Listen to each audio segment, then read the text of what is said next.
my side, ladies and gentlemen. Don't do it. It's a trap. It's a trap. Don't go and do it. Hello, good evening, and welcome to Angry Welshman Productions. I am joined tonight by Sam of Blastpipe Productions. Hello. And Tom of Dark DJ Productions. No, I'm dead. No, he's dead. Right, that's the end of that then. Thanks for joining us tonight. Rate, comment, like, and Thanks for subscribe. coming, all the best. And we're going to be taking a ride on the Severn Valley Railway, which has been released by Steam Sound Supreme. Unfortunately, it's only available if you are a subscriber to their newsletter, so you can't really go on their website and get it, which is a bit of a shame, but hopefully it'll be fully released soon. What else was I going to say? If you also... fucking hell, let me try again. Tom is going to be streaming his camera, so if you look at the bottom of the YouTube screen, you should be able to click on Tom's camera view if you want to watch what he's doing. Sam is not actually streaming, so you won't be able to see his side, but we are going to be treating this as a bit of a multiplayer sesh. Yeah. Yep. So, I'll start us off. I'm driving 43106, the Flying Pig, complete with some TSOs or some Armstrong Powerhouse Mark 1s. Sam, what are you going to be driving tonight? Well, I'm going to be driving the core tank with Severn LMS Period 3 stock. Very nice. And you're going to be starting from Bridge North, right? Yep. I'm currently just shunting around with a 28XX. Okay. Cunt. Yeah, Sam. We've discovered just before the live stream that Sam is actually driving the 2800 from Steam Sound Supreme, and we all hate him right now. Yeah. Literally everybody. I think all 75 people watching the video are going to hate you in just a moment. Mm-hmm. I can live with that. And Tom, what are you driving tonight, Tom? I'm driving the preserved London North Western Railway Super D number 49395 with some top lights. Well, no, low weight. Sorry. Nice. So then, Isn't it? Yeah, Bit of an LMS stream. It is a little bit of an LMS stream, isn't it? I like it. This is good. An LMS stream on a Great Western route. Oh, the humanity. What did we do wrong? I'm just making sure all the points are set up to Bewdley. I'm just trying to make sure that somebody can see my end, because my camera doesn't seem to be wanting to work for some reason. Oh, really? Which is odd, because it's streaming and it's the correct key. That's weird. That is weird. Because it's not letting me click on it either. That's really bizarre. So for the people watching in the live stream, you could try clicking on Tom's camera, just see if you could see anything. I'm just going to... If not, then we're going to have technical difficulties, and I'm just going to sit here with my Super D blown off. In fact, balls. I'm just... Oh no, I can't click on your screen either. That is really bizarre. Double check the... Well, it should be working, because the stream code's up, isn't it? So... And my finger said streaming. It says health is good of all the feeds. Yeah, for everyone watching and asking about the 28XX, it's not here yet, it's not ready yet. It will be released through Steam Sound Supreme. It was originally done by Digital Traction, and Chris has done from Victorian... Caledonia Works. Chris has done a fair bit of work on it. I don't know if he's completely remodeled it or what, but... He completely rebuilt it from scratch. Alright, there you go, and Chris has completely rebuilt it, so it's from Chris coming through Steam Sound Supreme. I don't know why it won't go to your camera, Tom. I'm going to try stopping streaming and restarting streaming. I've got the right things. It seems to be working, so bear with me 1 sec. Let me just stop it and start it again. I mean, it started the live stream, so it's taking your feed. It's taking my feed, yeah. So that's really bizarre. Oh well, I mean, I suppose it'll be... I mean, you can always make it live as a separate video afterwards, I suppose, but it's a shame, really. I wanted to... Oh well, I'll just drive anyway. It should... Someone... Maybe there's just a glitch or something. You should... I don't know why. Ingestion settings... Let me just... Camera... Yeah, just double check it. I've got the right code, haven't I? I'll just double check that you've got the code. Yeah, I'll re-put the code in. Let me Facebook it to you. Yeah.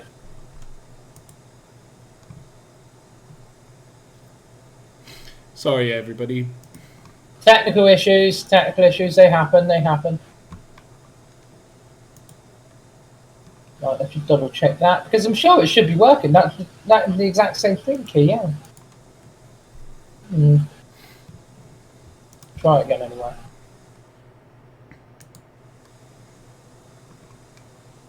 Yep, absolutely the same. Right, let's try streaming again. Right, so I've tried it again, whether it works or not. If not, as I say, we'll just have to have it as a separate thing. Yeah. Which is kind of annoying. Stupid YouTube. Right, that's the 28XX ditched. Back onto the coal tank. Right. Well, I'm Okay, gonna. in that case. So give it 2 or 3 minutes, people, and see if you can switch to his camera. In that case, I'm gonna set off from Kidderminster. Yeah, I'm going to be setting off from Highley towards Kidderminster, so I think we're passing Bewdley, so I'm going to be going into Bewdley platform 3, I believe. Yeah. Yeah. Okay. I'll meet you there then.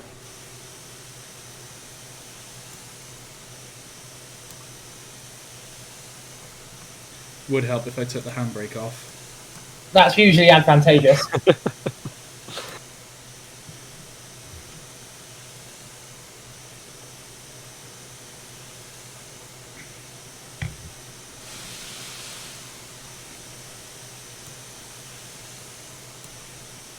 Come on. Get on with it!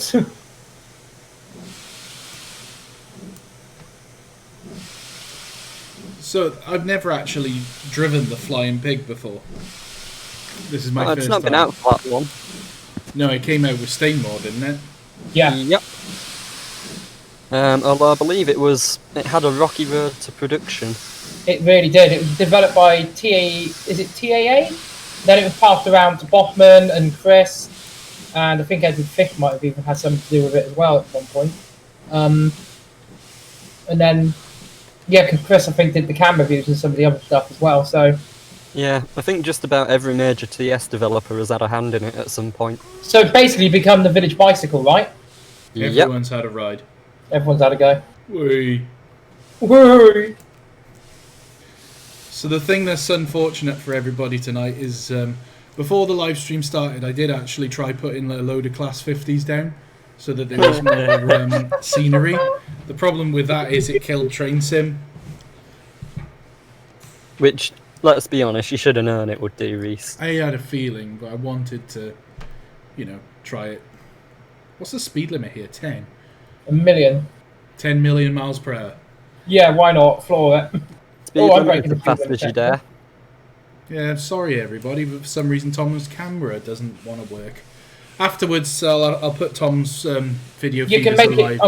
I'm going to say what you can do is it will come up as unlisted, and what you can do is you can put it up as a live video, so it'll just be a separate video on your channel, which kind of sucks because, it sort of, yeah. Yeah, I know what you mean. Oh, I'm driving in spirit anyway. I'm here. I'm here to annoy everybody. There we go. I'm ever so slightly going past a red signal. Oh dear, we are in trouble. Tom, I have such good memories of this line. Oh yeah, When we went there. Behind the if I remember correctly, we were behind the taffy tank, and I think Trace put up her speedometer thing on her phone that was using GPS, and we were going like 36 miles an hour or something. We were like, they're breaking the speed limit. Brilliant. To be fair, the section between Kidderminster and Bewdley is rated for 50 miles an hour. Is it really? Yeah. If you're brave enough. No, it's mainline standard. No, that's just too cheeky for my liking. Right, I'm waiting 10 minutes before I set off. Yeah, because I think what's going to happen is me and Reese will pass at Bewdley, you and Reese will pass at not Hampton Road. What's the other passing route? Highley, yeah. One of you'll have to go through the goods loop. Because there's only one platform at Highley, isn't there? Yeah, that's right. Yeah. which means I will pass Sam at Bewdley again, I think. Or Arley, even. I'll be somewhere. We'll work it out. Yeah, I'm just chucking a few screenshots in the screenshots chat on the Discord channel for anyone who's watching. Yeah, I think I'll get a screeny weenie as well. Just I'm since on they the are streaming. viaduct.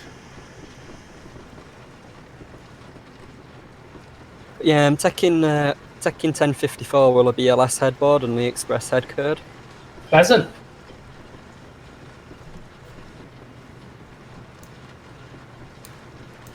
But yeah, as I was saying to everybody in the chat, we were me, Andy, and Tom, and Tom's missus. We were going for a day out on the Severn Valley Railway, and I went to pick up Andy, and we were driving to meet everyone at Kidderminster.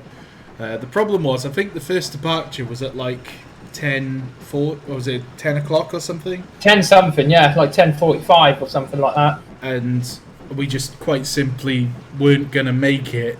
So I was absolutely flying on the roads to get there. Tom's calling us, going, "Come on, where are you guys? You got to get here, but the train is about to go." And in the end, everybody got on board. Tom pretty much stood with one leg on the platform, saying to the guard, "Oh, my friends will be here in a minute." And me and Andy came bombing into the car park at like 100 miles an hour, running down the platform. And the guard was so angry with us, he was just like, just get on the train." You're ruining our evening.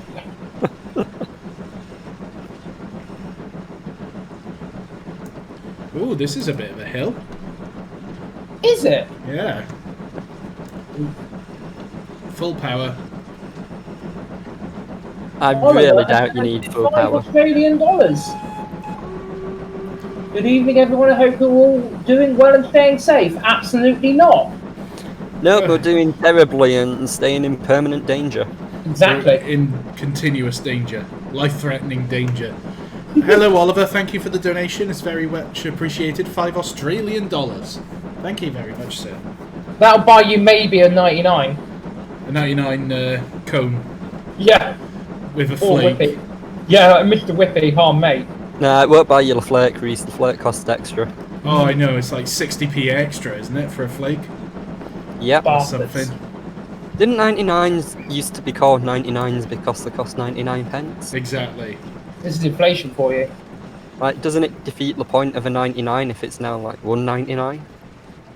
Let's just start calling it a 199 then. Right, I am coming into Arley, by the way, everyone. So I'm going to be stopping here and then heading down to Bewdley, where I think I'll pass Reese.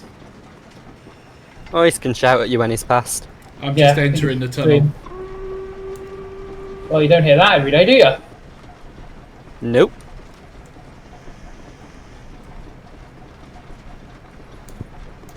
What, I'm entering your tunnel? Yeah, don't enter my tunnel, please. James Ellison has just donated $5. Place your bets, everybody, who's going to crash first. Well, since we're doing a realistic driving session, Reese. it's probably Reese, yeah. Although I am driving the most advanced loco here, so I might be welling with a shout for crashing. Also, in my opinion, the best loco here, because Super D is amazing. I don't care what anybody says. It is Do you know realistic. what? I haven't driven the Fucking Super best. D since that one live stream we did. The one where you broke it Yeah. and got really annoyed with it. Yeah. Yeah, I just stick on the automatic stuff. So I've got, like, you know, the fireman doing his job, he's doing the injectors in the firebox. All I've got to do is do reg and reverse. It's great. To be fair, it is the nice thing about advanced locos, you can actually drive them more realistically. That's why I enjoy this one so much. That's why I've got one sat in my museum. All sad. Yeah, So you can sad. tell Chris has had a hand in it just from you going through them cab views. Yeah, areas. I know. Whenever Chris edits a loco, it's like, cab views are us. Well, I think more people should do that. I think they should. Yeah. I mean, I love the in-cab views as well, where you can, like, you press left or right, and you can either sit in the seat or move your head out to the actual driver out position, Yeah. which is coming up to the West Midlands Safari Park, where I lost a set of windscreen wipers from driving through it. Is this why you were driving off road, rushing to get to the railway? Yeah, no, somebody ripped off my wiper blades. That's someone being a freaking giant monkey, probably. Yes. Oh, MDH Games has just donated £1. Thank you very much, sir. Very appreciated. Had someone donate? Oh, did he make a bad joke when he did it? No, he didn't actually. He didn't actually leave a comment at all. No, that's because I think the minimum for leaving a super chat is £2. But to be fair, that's set by either Streamlabs or YouTube. That's not set by me. Yeah, if it was set by Reese, it'd be a tenner. It'd be like 99 quid. Oh, Michael Fame has just donated £2. Reese crashed first. Okay. Oh, thanks for that. Yeah. Love it. To be fair, I got a £10 donation last night on my thing I'm doing. So I was a bit surprised at that because I didn't even think my super chat was working. Here's a question for you, Tom. You know, if your feed is running to my channel and somebody donates on your feed, do you then get that money, or does it? No, I think it goes straight. I think it because it's being hosted on your channel. It goes to this channel. It goes to your channel, yeah. Not a problem. There we go. Everybody that wants to donate to Dark DJ Productions, just feel free to drop a super chat right now, and it'll all be appreciated in the long run. You cheeky bastard! We're just gonna charge Reese in future for appearing on his streams. No, what I'm going to do is when I see Reese at this meetup, we're going to definitely be doing after this lockdown's over. I'm going to be charging him for a couple of live streams. I will buy you a bacon sandwich. Oh, you absolute fucking legend! Love go. you so much. Bacon sandwiches, everyone. All you vegans out there can just get out. In that case, I'll buy you a vegan bacon sandwich. No! That is not the done thing, thank you very much. No, but I can see Reese doing that. I'm just pulling into Bewdley, where some of the stock I put down earlier is still here. Not much. There's, what's it called? There's the freeware Stania logo. I can't ever remember. Is it Stania Mogul? Yeah, the Stania Mogul, the freeware one. Yeah. I put that on one of the platforms. I've just looked at the closed caption on your stream, Reese. It said you were going to buy me a vegan baking soda. A Regal baking soda. Vegan baking soda. Okay. Epic. Oh yeah. Well, it beats the non-vegan ones.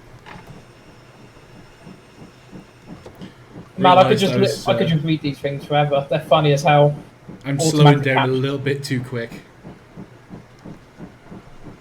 Well, slow down a bit slower, then.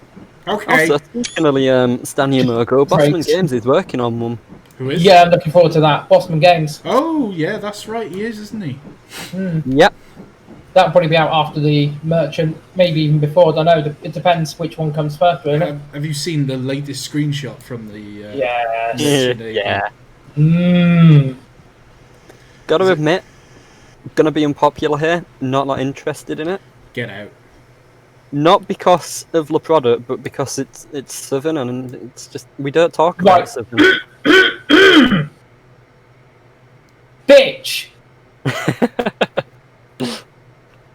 Look, the Southern did a lot of things wrong, but the rebuilt Merchant Navy's nothing wrong with them.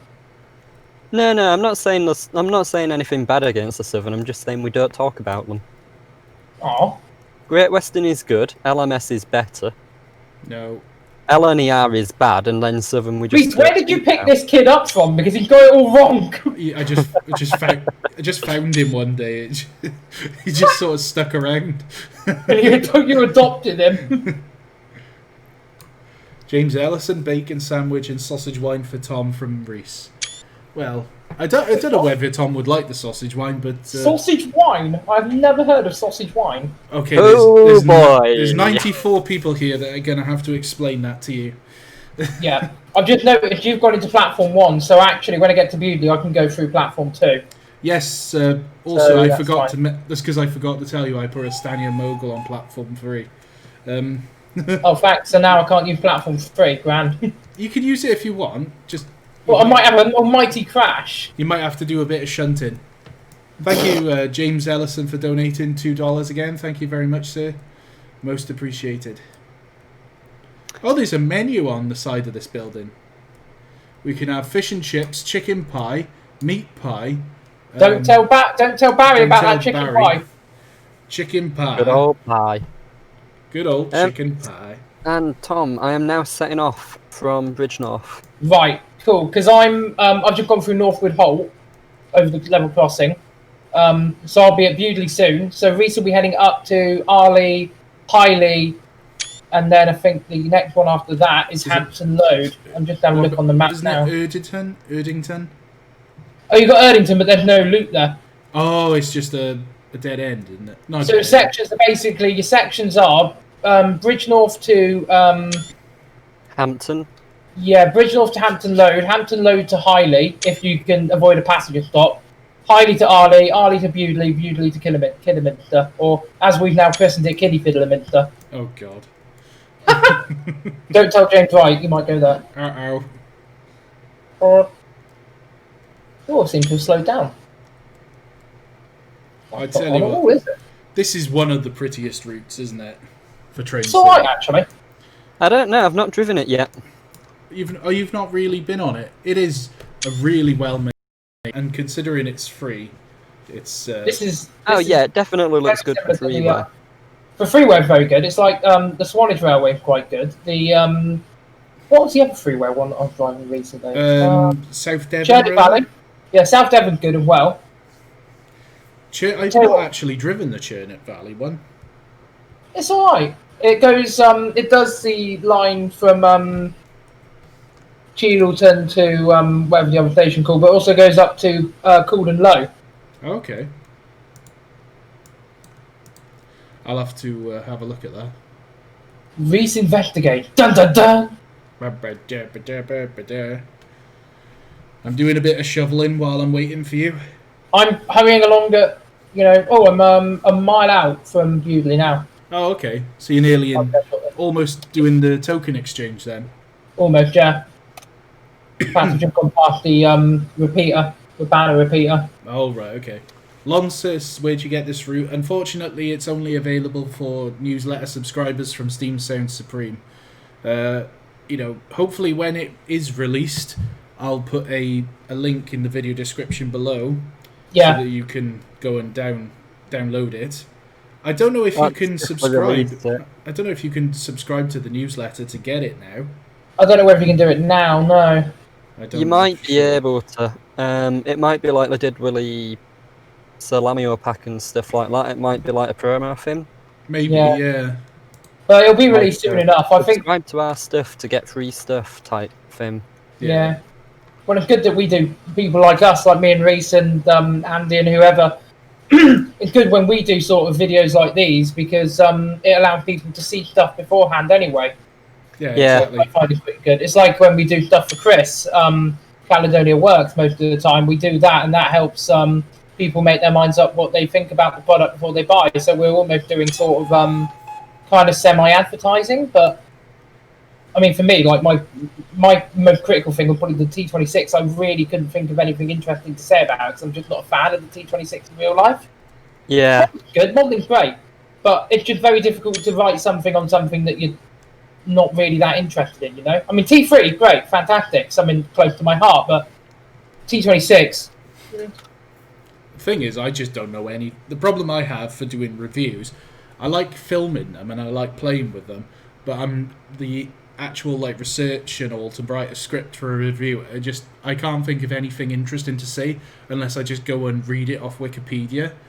Yeah. Do you know what I mean? And I'd rather actually get the engine in game and take it for a drive to show people what it's about and just experience it rather than try and say, oh, it was built at this loco works that I just looked on, Wikipedia to find out. And I've just discovered something I can do. I'm going to do what Sam's doing and stream on here as well. That way you guys can see what I'm doing, even if it's not showing up on the stream. So I've just arrived recently, so you're clear to the next section. All right, we've done the token exchange. Sorry, Gray the Flaudian Circle has donated £2, and Oliver Pocock has just done another super chat. So I need to tell these guys off. They never do anything to this. In fact, bear with me 1 second. I'm going to go tell them off right now in my server. Fair enough. Well, there you go, Oliver. So he's just said, this stream is sponsored by Greg's Vegan Sausage Rolls, available now in all good rubbish bins. Give one to Thomas Dibden in your life today. Well, okay then. I keep forgetting to take the handbrake off. I've had my first shiny comment in the Discord server. Have you? Yeah. You know, because of the Discord tank with like the highly reflective finish. Oh, I see what you're on about now, yeah. Yeah. Oh, like the 8K textures. Yep. Was it Watermill Films? Couldn't send you a Facebook message. Would you be interested in our Mid-Hants railway route? Well, if you're on the Facebook or the Discord, just send us a few screenshots. I'm not actually sure which one it is that you're talking about, but yeah, I'm generally interested in most routes for MHR? That's Mid-Hants race. Yeah, exactly. Is that two Watermill films? One, I'm going to put my hand up and say yes, please, for me as well. But secondly, is that the one that's been redeveloped from the old Just Train one? That I think it was. That's what I'm just asking him. Yeah, that's what we're trying to discover. I think it is probably the revamp of that route. Yeah. Anyway, now you've left Bewdley, I'm also going to leave Bewdley and go and do my run-round manoeuvre at Kidderminster. Nice.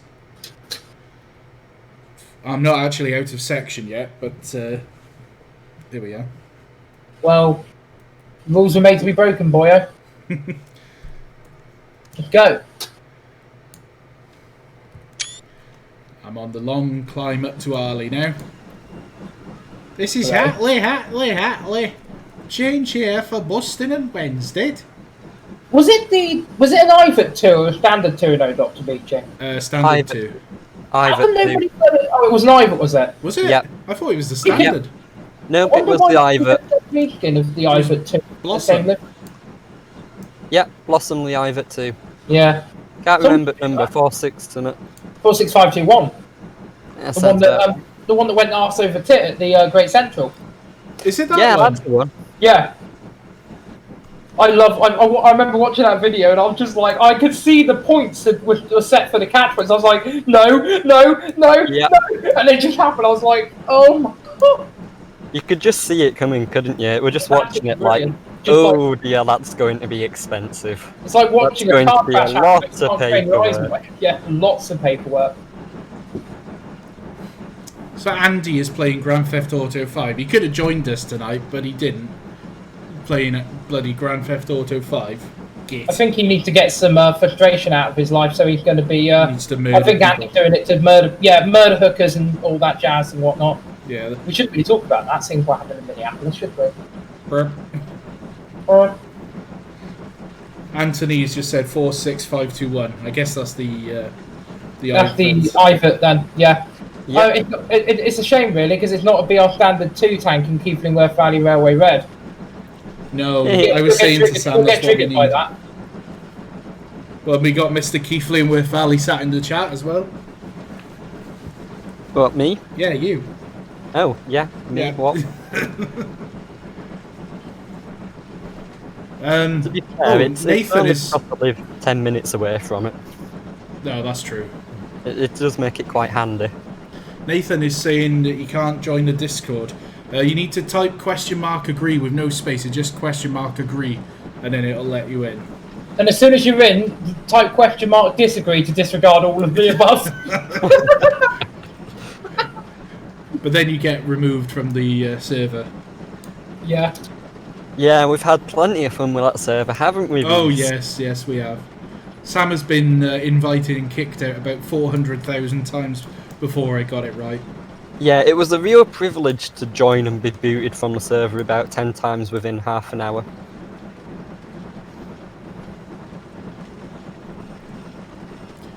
Right, we're up to speed. I've just noticed Anthony's comment. I'm getting cliff jumped when I get back. Okay, no worries.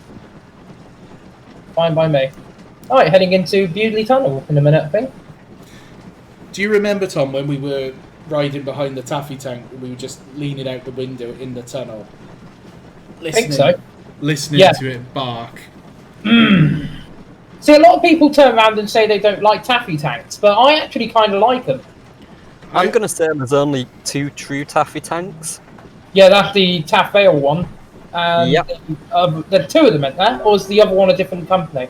No, they're both rail tanks, but I think one's an O2 and one's an O4, but they're almost identical.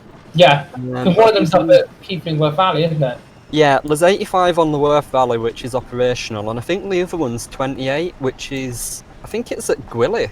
Yeah, it's not. It's in what's it called? Static. It's going to be overhauled. They have found money for it, but it's going to take a long time to do it. It's been cosmetically restored, is what you're saying at the moment. Yes, that's exactly what I was trying to say. See, I've got the language, ladies and gents. I know what we're talking about. Don't worry. I've just forgotten how to speak because I've been up since 3 a.m. this morning. I've forgotten how to type. To be fair, I've been up. I haven't got the issue of having a child, but I've been not sleeping very well either recently. Actually, it's quite bad. Like, going to bed at 9 o'clock in the evening and then getting up at 12 o'clock in the morning. 3 hours sleep. It's ridiculous. No, it catches up on you, doesn't it? Yeah, it's. I mean, this is my this is my third month not being at work, and I'm waiting. I'm going to be finding out next week whether I'm going back to work anytime soon because it's just sort of getting a bit beyond the joke now. I'm bored. Yeah, never thought I'd hear a day where I'm actually happy to be going to work. Yeah. I'm just stopping at Northwood Halt. Right. Reese, where are you thinking we're going to pass?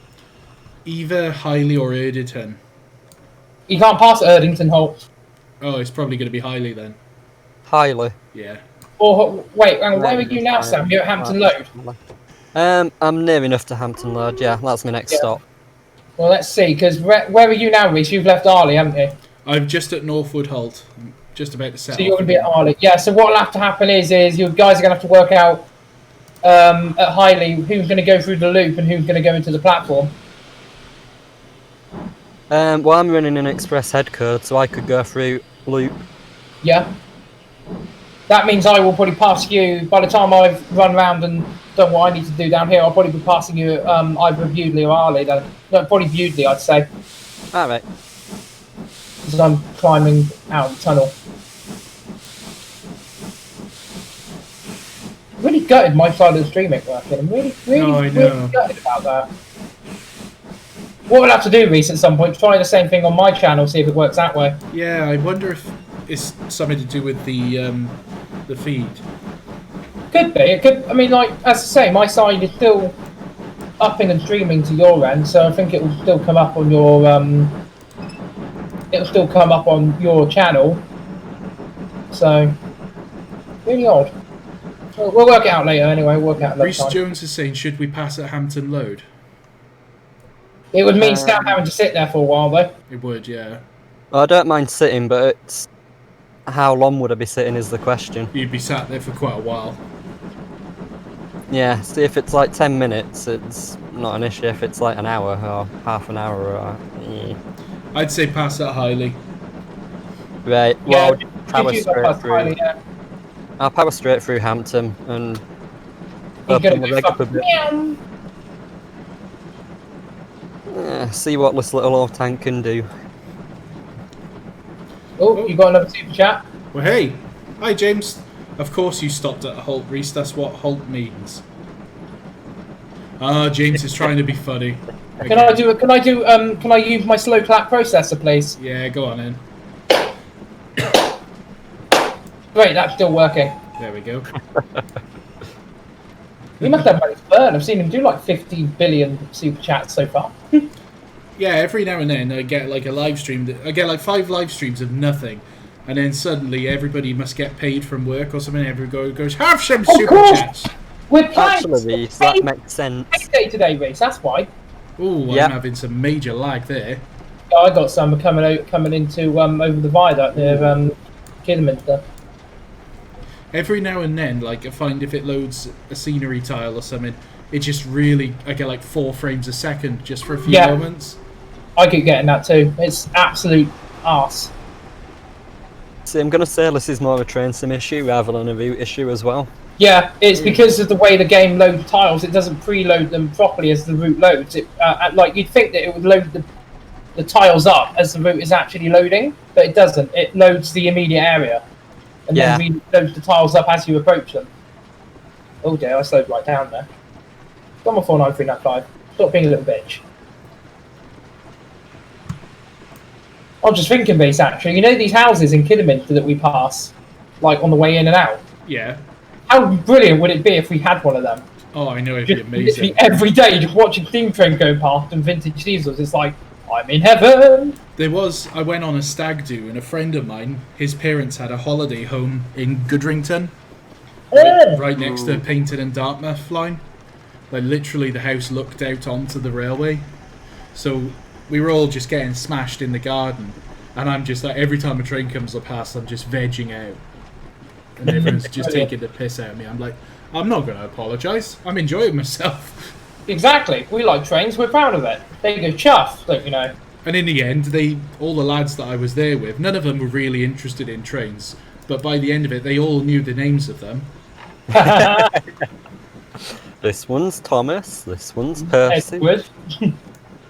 I might have slowed down a bit too much there. I only need to go to 15 miles an hour. We slowed. Goodness. Yeah. David Bolton has just donated £5. Said suddenly Reese derails. God, everybody. You're not very nice to him, are you? No, everybody pays me money to derail. So what am I supposed to do? Well, I mean, the honourable thing is to derail, isn't it? It is. Oh, you've been paid for it.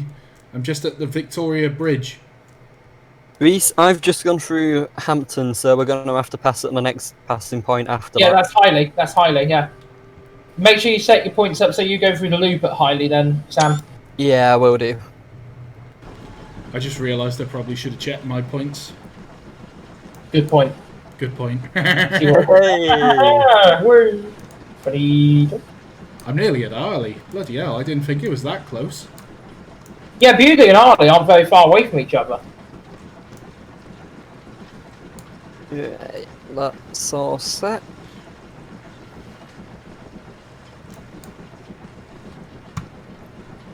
This Oh, is Hatley.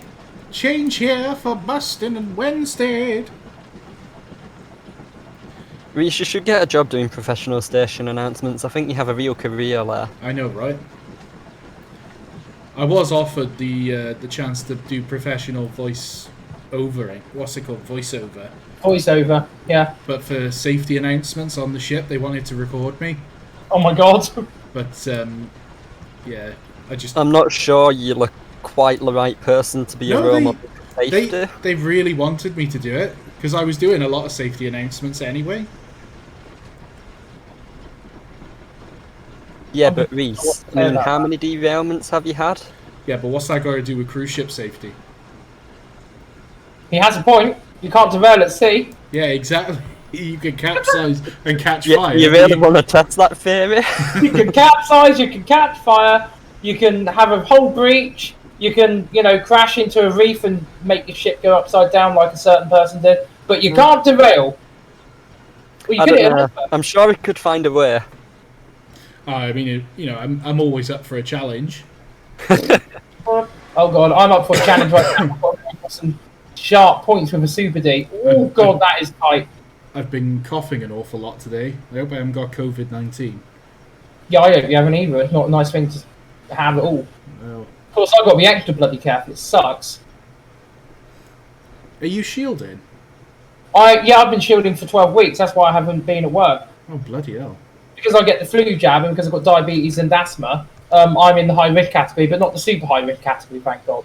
Yeah. So it means I can go out and go for walks and things as long as I'm using hand sanitizer. But I've got to wait until I'm told I can go back to work at the moment because I was supposed to sign a disclaimer, but I was like, do I want to sign a disclaimer to say that if I die at work, then they have no liability? Oh. Wow. That'd be fun. Oh wow, I'm blowing off for the first time. I've not stopped blowing off since I set off. Ah, lovely car tank. Right, let's see. I need to try and get this lined up perfectly at Kidderminster. This is Arley, otherwise known as Hatley. This is Arley. Right, okay, so my train is in the loop. It's fine, so I can stop basically anywhere. Do you know what I want Rosehip, Charlie, to do? I'd love him to do a remake of this route, but make it Dr. Beeching style, with the houses, but instead of the siding and stuff. Yeah, the railway cottages and all that. Well, that'd be quite cool. That would be pretty cool. You called it wrong anyway. That's Calvin, not whatever you called him. Yeah, I called Calvin. Yeah, sorry. Yeah. Sorry, my bad. He's an absolute knobber, by the way. I'm joking. He's alright. Right, I'm going to set off from Arley, Sam. Well, yeah, okay. So we'll pass at thingy, Highley. Well, I'm nearly at Highley. Okay. I won't be that long. Country Park Vault I'm going through now. Well, I've made it to Kidderminster. So I'm now running around my train getting some water, and I might go for a cigarette, actually. Nice. Lovely, Oh, wow. Oliver's just donated $5. Reese's safety announcements. Attention, please, all passengers. This is your captain speaking, and oh, for fuck's sake, who's calling me now? Yeah, that happened to me a few times. Oh, that was close. I nearly slammed into the buffers at Kidderminster. Oof. That would have been the bet lost. Boof! It went. See what you did there, Sam. See? What's the speed limit? 10? That's a 5 mile an hour speed limit, and I don't like the look of that. Yeah, there are a few places on this route where there's like really weird speed limits. Then again, that's a little bit like on the West Somerset at Dunster. I think it's because they're because of the level crossings, isn't it? Because they are what do you call it? They're ungated. Yeah. Yeah. Yeah, I think it's like either 5 miles an hour or walking pace or something for the ungated crossings. Was it? It was David that was telling us that, wasn't it, Tom? When we were there. Yeah, I think so. Oh, they were some fun days.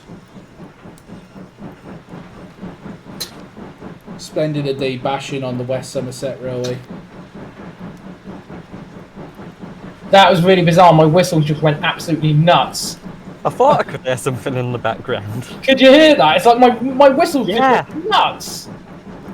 Yeah, sometimes the Super D does kind of do weird stuff with the whistle, doesn't it? I think it's because of where you got control, shift, and space all control different combinations, do different combinations of whistles. So yeah, I don't care. I love this thing to bits. Honestly, it's really weird. When this thing first came out, I didn't like it that much, but you know, nowadays it's I always say this is probably one of my favourite freight engines to drive in game. It's also it also ranks very highly. If I were to do a list of like top 5 steam engines in train sim, this would be probably number 2 or 1, I reckon. Well, I think thought about doing something like that. What, like a ranking list? But the thing is, like, I thought the 10 best locos in train sim for different categories, but like, how would you sort of go about deciding it? Because unless you put it to a poll for each category, then it's always going to be your opinion, isn't it? Yeah, I just realised I've made a mistake anyway. I've got to go back a little bit. So I need to put water in, and I've just like sailed past the water tower. That's the best way to sail past them. What, with masts? Woo! Woo! Right, Reese, I am at Highley. Okay. I'm just about to go into the loop. Tell you what, Sam, I used to think very highly of you. I'm not far from Highley, Sam. Right. I'll just total through at the slowest speed I can manage. So you're a non-stop express that, as long as it's doing 0.1 mile an hour, you're not technically stopped. It's fine. There's a 5 mile an hour speed limit here, so I can get away with it. Oh, there you go then. Oh, James has just donated $5 again. Goodness, James must have been paid just recently. Well, it is the last. Yeah, it is the last day at Friday at month. It's the last Friday of the month. It's the last Friday of the month. Everybody's been paid and it's burning a hole in their pockets. Yeah. I would say something, but I'm not going to say it. I'm way too deep if I say it, so I'm not going to do it. Right, let's go connect to our coaches again. This was a really stunning route, I gotta be honest. I played the beta, but I had the beta as well, but I always found that, I think it was at Arley, there was always a lot of lag, no matter what you did. Yeah, there was a couple of places where it lagged for no reason. Yeah.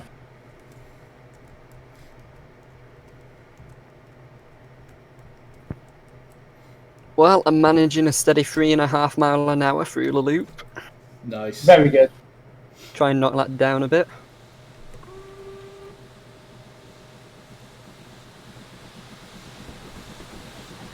Ethan Strode is saying, Tom, you need Great Western Saint 2909 Lady of Provence for the Dark Railway series, apparently. Lady of what? Lady of Provence. I already had a plan for if I'm ever going to have a Saint, and it's going to be 2982 Lala Rook. Oh. Because that's a funky name. But I think What is a funky name? the amount of things I've been working on, like regarding character and development and whatnot, at the moment, I've got a couple of ideas, and it's all heavy freight engines at the moment. Nice. Which is what we need. I mean, you know, think of it, Reese. Think of the advantages. We have a deeply graded route. What's better? Lots of area appropriate stuff, or just massive thumping freight engines that can pull the bloody loads up the hills. You should Exactly. get Duchesses instead. Duchesses. I see what you're saying there, Sam. I see what you're doing. Sam is trying to, just in case he hasn't mentioned it, he is in the process of making a Duchess add-on pack. Is That's he? not actually what I was going for, but now you mention it. Now you mention it, right? It's time for advertising with Angry Welshman Productions. See, it would be advertising. The issue is I haven't done any work on them in months, so I kind of don't want to advertise it just yet. But Sam, whose fault is that? I don't know. Reese's probably.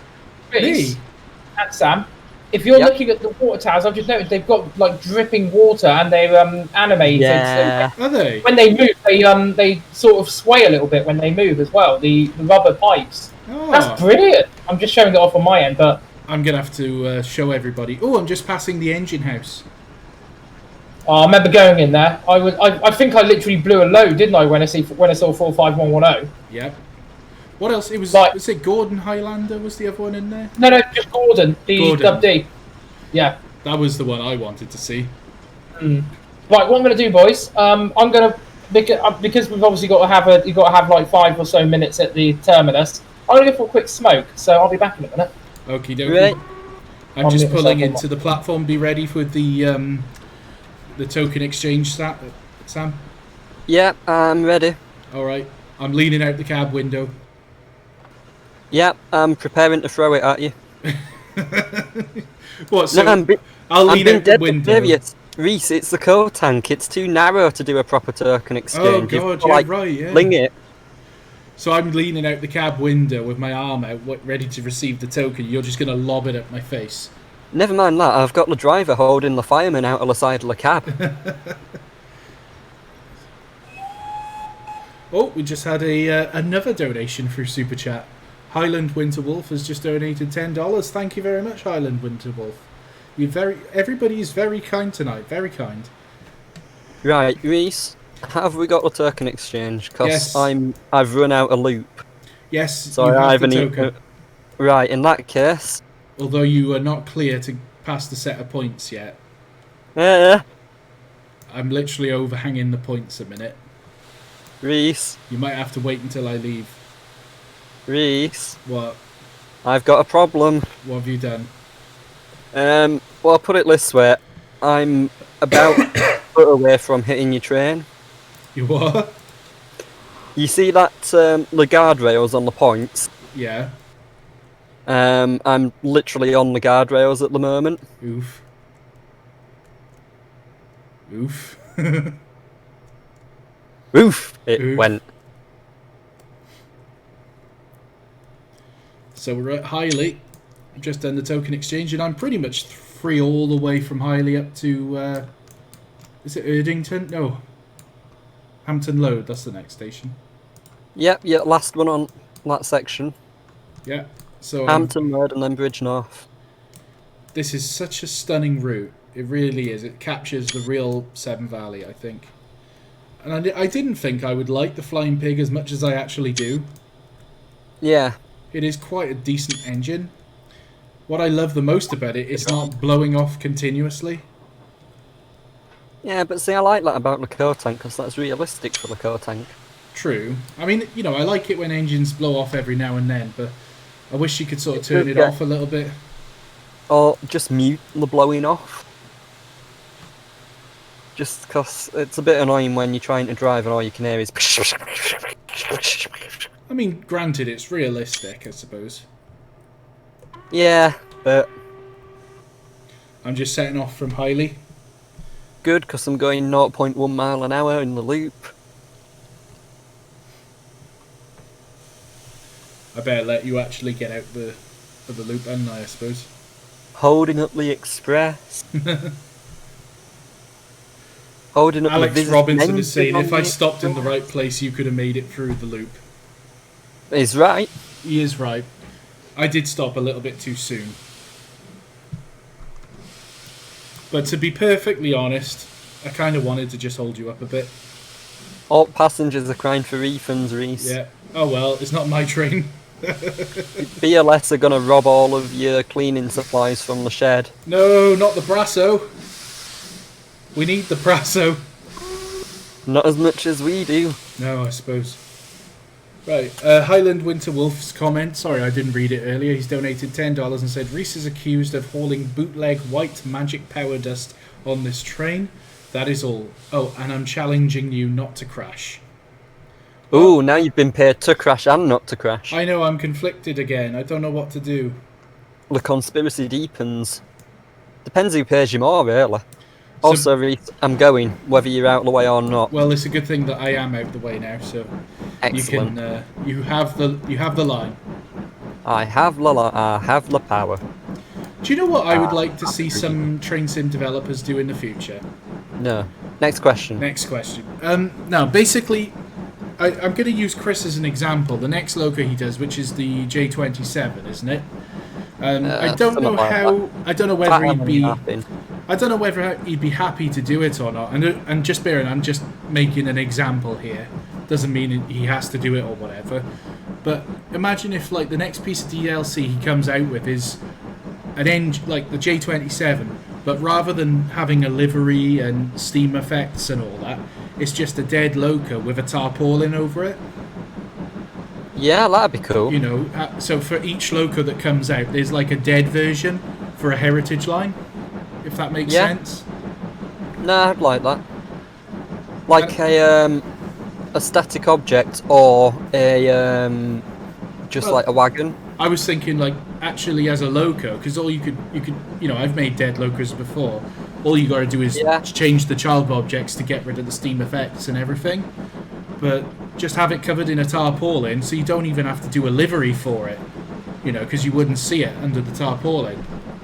Yeah, just have it as a wagon. Yeah, exactly. See, I'd like to see some that are done as, like, chassis and stuff. Yeah. So, like, wheel boiler separated and stuff like that. Now for similar reason. Exactly. So you could have, like, just the frames, or... See, now that would be quite interesting, say for the Mid-Hants Railway. So you could have loco... Hey, Tom. Well, even for this route, you know, for preserved railway lines, you could have locos, you know, in bits. Undergoing restoration. And that would be quite realistic. Let me just go to my... Because I've got a set of frames for my loco that were made. I did see them. They do look good. I've got to find a picture. Is this for a large boy? Yeah, for the fat chunky thing. I'm just trying to get the picture. Here we go. I'm going to pick it. Open full res image. So I'm still waiting for the get go on my so I can leave. Oh yeah, Tom. Where are we crossing? Well, you've left Highley, haven't you? So your next stop is Highley. So I'll go up to Bewley and wait at Bewley. Bewley. Yeah. Righty-ho. You going into platform 1? I'm going to platform 1, yeah. I'll go to platform 2. It'd be nice if more developers did do sort of pseudo things like that, actually. You know, like frames or just basically loco clutter that we can put, you know, for engines that are awaiting to, you know, awaiting restoration and whatnot. That would be quite nice to see. Because I was thinking like just a loco boiler. Yeah. Because I think Victory Works did one with the 42, didn't they? Yeah, that's a boiler on a flat truck. See, now that would be quite interesting. Right, I'm now departing from Kidderminster, Sam, so I will meet you at Pewdley. Lovely jubbly.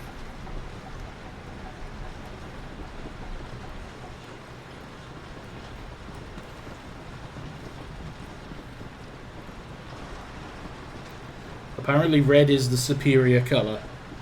No, Crimson nothing Lake. yet. Crimson Lake is the superior colour. Crimson Lake is the best livery ever applied to a steam locomotive. Changed my mind. Brookfield. TR Nope. green. Nope.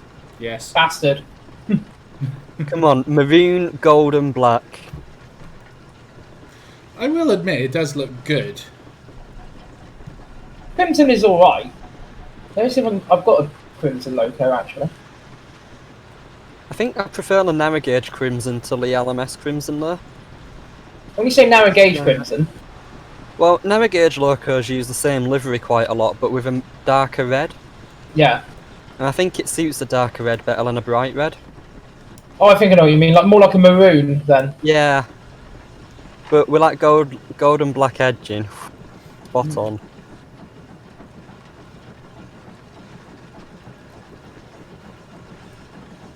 Right, if I can get the bloody thing to load. Here we go. Here's a Crimson loco. I'm going to stick it in screenshots as well. Southeastern and Chatham Railway. That is a livery. That is a another- nice livery. The is it the C class, the 060 tender loco? There's the C class, and there's also the O class. Is that the Ooh. 044? No, it's also an 060. It's the Sterling one, Oh, rather than right. the red and white rebuild. That's a very red crimson loco there.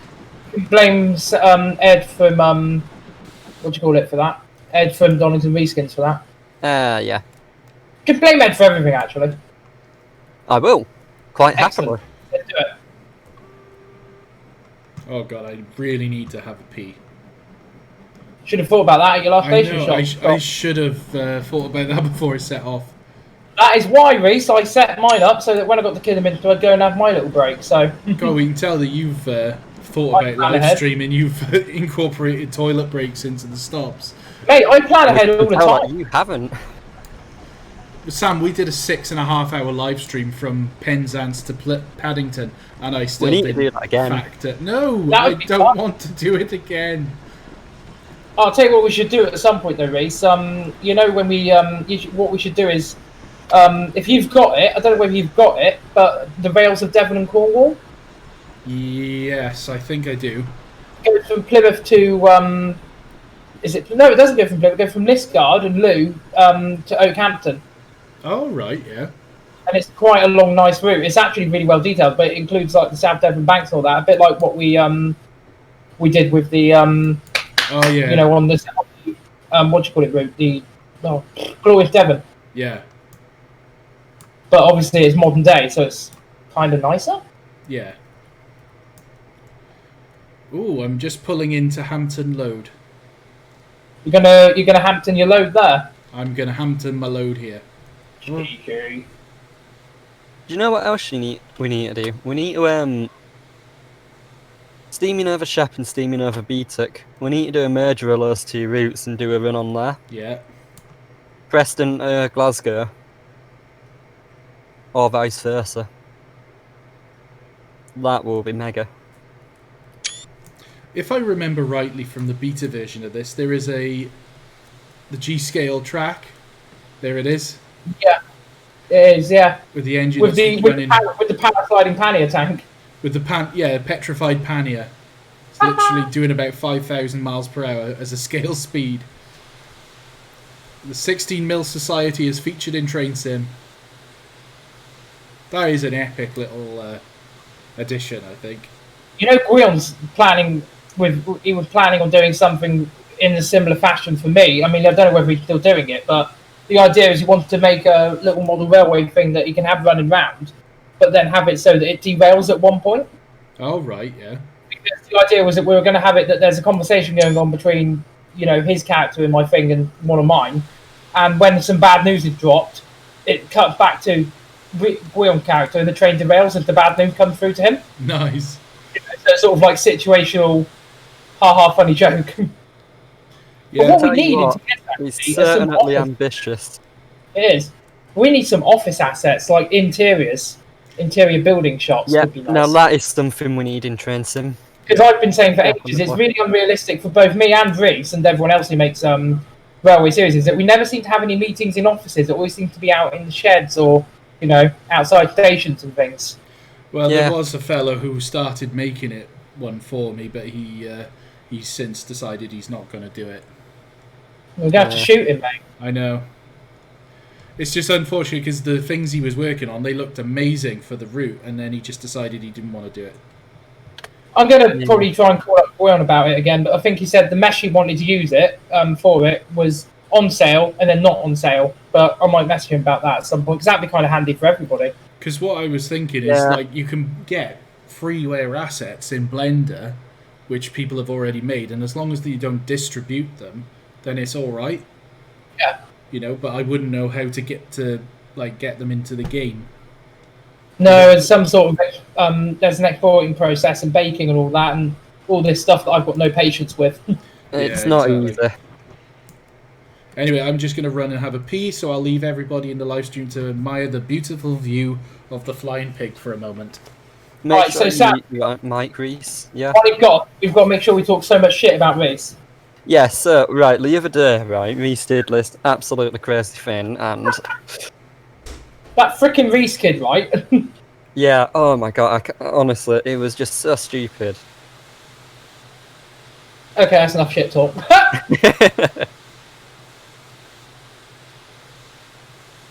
Well, I am now bowling towards Bewdley Platform 1. I'm about 8.8 of a mile from there.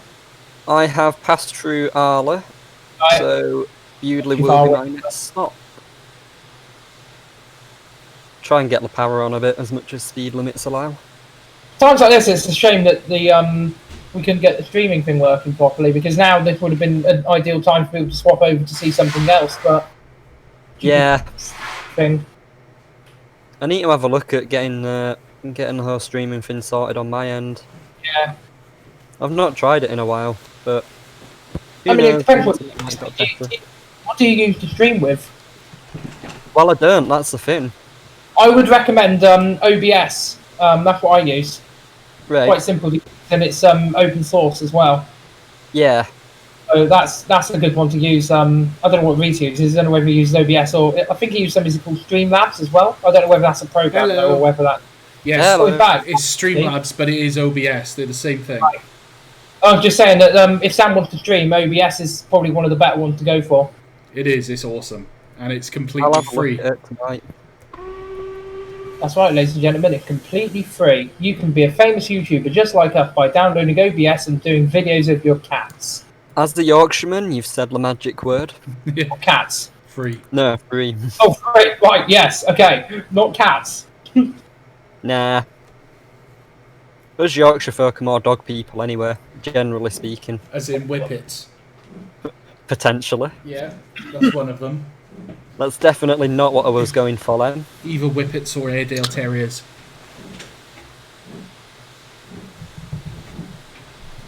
Speaking of dogs, Vic, do you remember my dog? Yeah. Passed away ages ago now. Bless Yeah, him. I remember that happened a few years ago, didn't there? Yeah. Yeah, sorry. I just remember the last thing seeing of him was that he was really ill, and him in my sister's arms going out the back door, and him sort of looking up at me and, sort of like in a doggy sort of way, sort of saying, please don't let them take me, because he knew I think he knew what was happening. Yeah. And it's a really sad moment. How are your doggies getting on? Yeah, they're all right. The one he's living with us, and the other's still living with my parents. It's a bit sad. Since we moved, we don't see her as much anymore, which is a bit sad. But I still make an effort to go up there and make sure she's all right. In Poppy, isn't it? Yes, it is. Thank God, my memory is not rubbish. Hooray! Hooray! Ooh, which platform should I pulling at Bridgenorth? Platform All of 1. them. Every Just single power slide. platform. All of them. I'm just arriving into Bewdley now, Sam, anyway, so you are... Let me just turn my camera around. You should have a clear aspect to run straight through if you're running straight through. Lovely jubbler. See, Reese, I could get to passing points on time, and get myself positioned correctly in loops. Well, I can get there on time. I just can't necessarily let you go past. Yeah, to be fair, you were in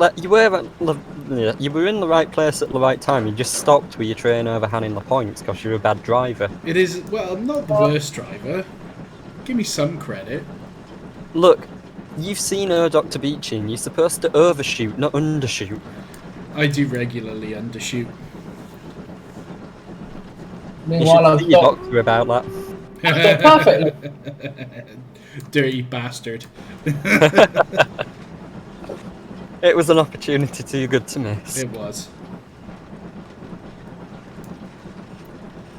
Right, we are on the way to Bridgenorth. I'll be following. So, are you coming back, Reese, after this one? Yeah, I'll be running round and coming back to Kitty. Okay, I'll be passing you then at, let's see, well, I think it'll probably be either Highley or Arley, maybe, or maybe even Hampton Road. I think it will either be Hampton Load or Highley. Yeah. And then Depends how long retakes will run round, doesn't it? And I think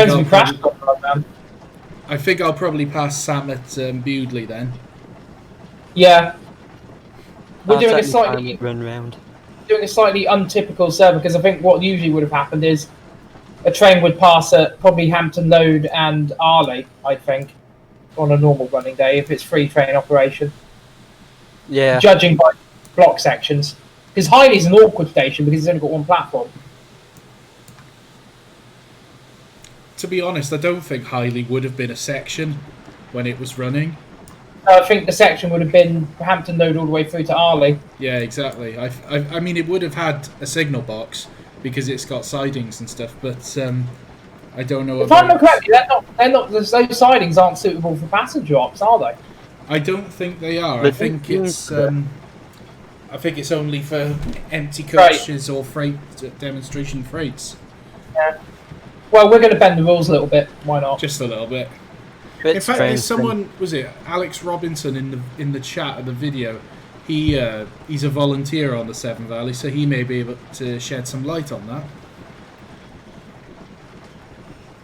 at some point. 12 years later. 12 years later. Joe Light Railway is asked what our favourite locos on the Bluebell are. Ooh. Ooh. Ooh. That's an interesting one. I think I'm gonna kick it off with the Duke Dog. Blah! Blah! That is my fault. That is my feelings on it. Do you know, I honestly don't know. I don't know many yellow Bluebell engines. I'm gonna say 847, the S15. Oh, interesting.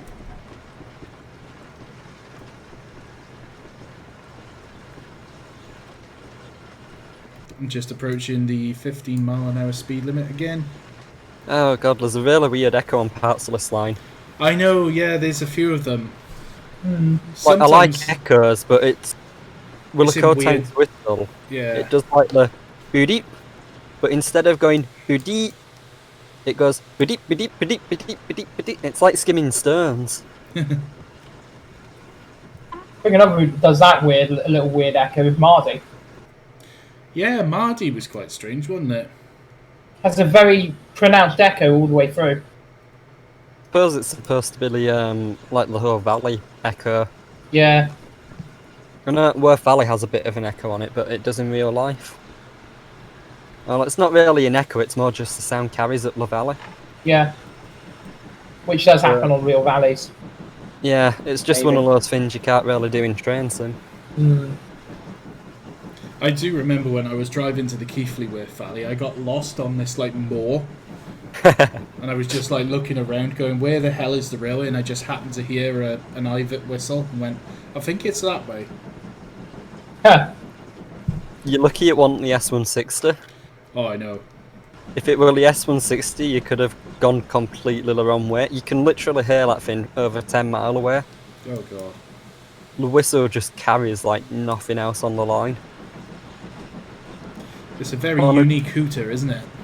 Yeah. On a clear day, you can hear it leaving Keighley from Oxenhope.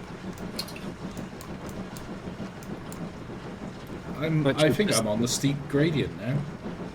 Up towards It's not that Erdington. steep. It's only 1 in 100. Well, steep gradient. Steep gradient. Steep gradient. Up to Erdington. Reese doesn't know the meaning of steep gradient, but just wait till it gets the modified over the hills route. Oh yeah, you're just gonna add like a 1 in 8 gradient somewhere, aren't you? Why not? Yep, coming out of Landia, dog. Yeah, it's gonna rack assistance necessary.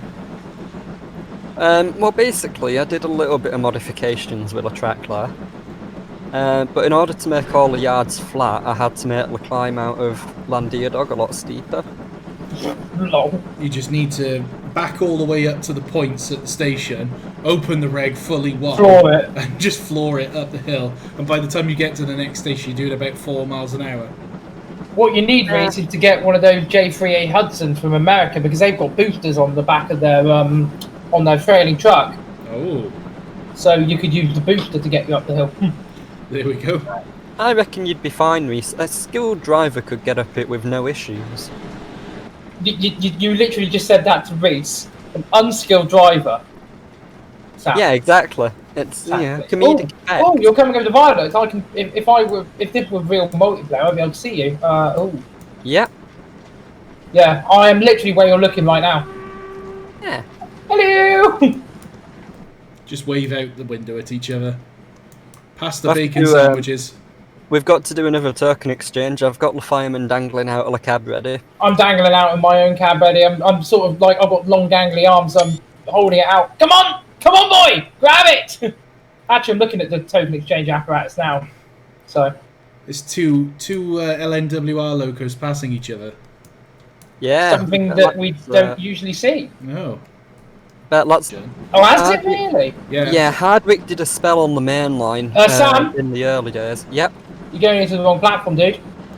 Oh God. Well, that's an issue. I like the way that you've literally just crashed into me.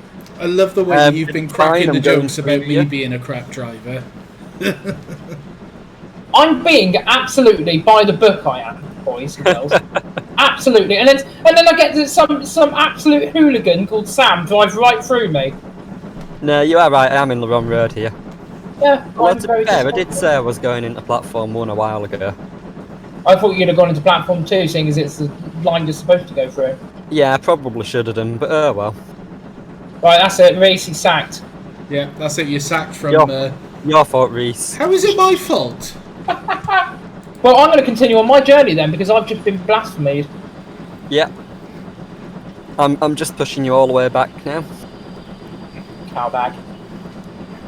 Yeah, Reese, it's your fault because it's your stream, therefore your head signaller. Oh, Considering I have absolutely no control of the signals. That's besides the point, Reese. Do you know what? It makes me days like this really makes me wish there was proper multiplayer in this game. I know. Yeah. Apparently, Pat Pedalston was able to trial it years and years ago, and then nothing ever came of it.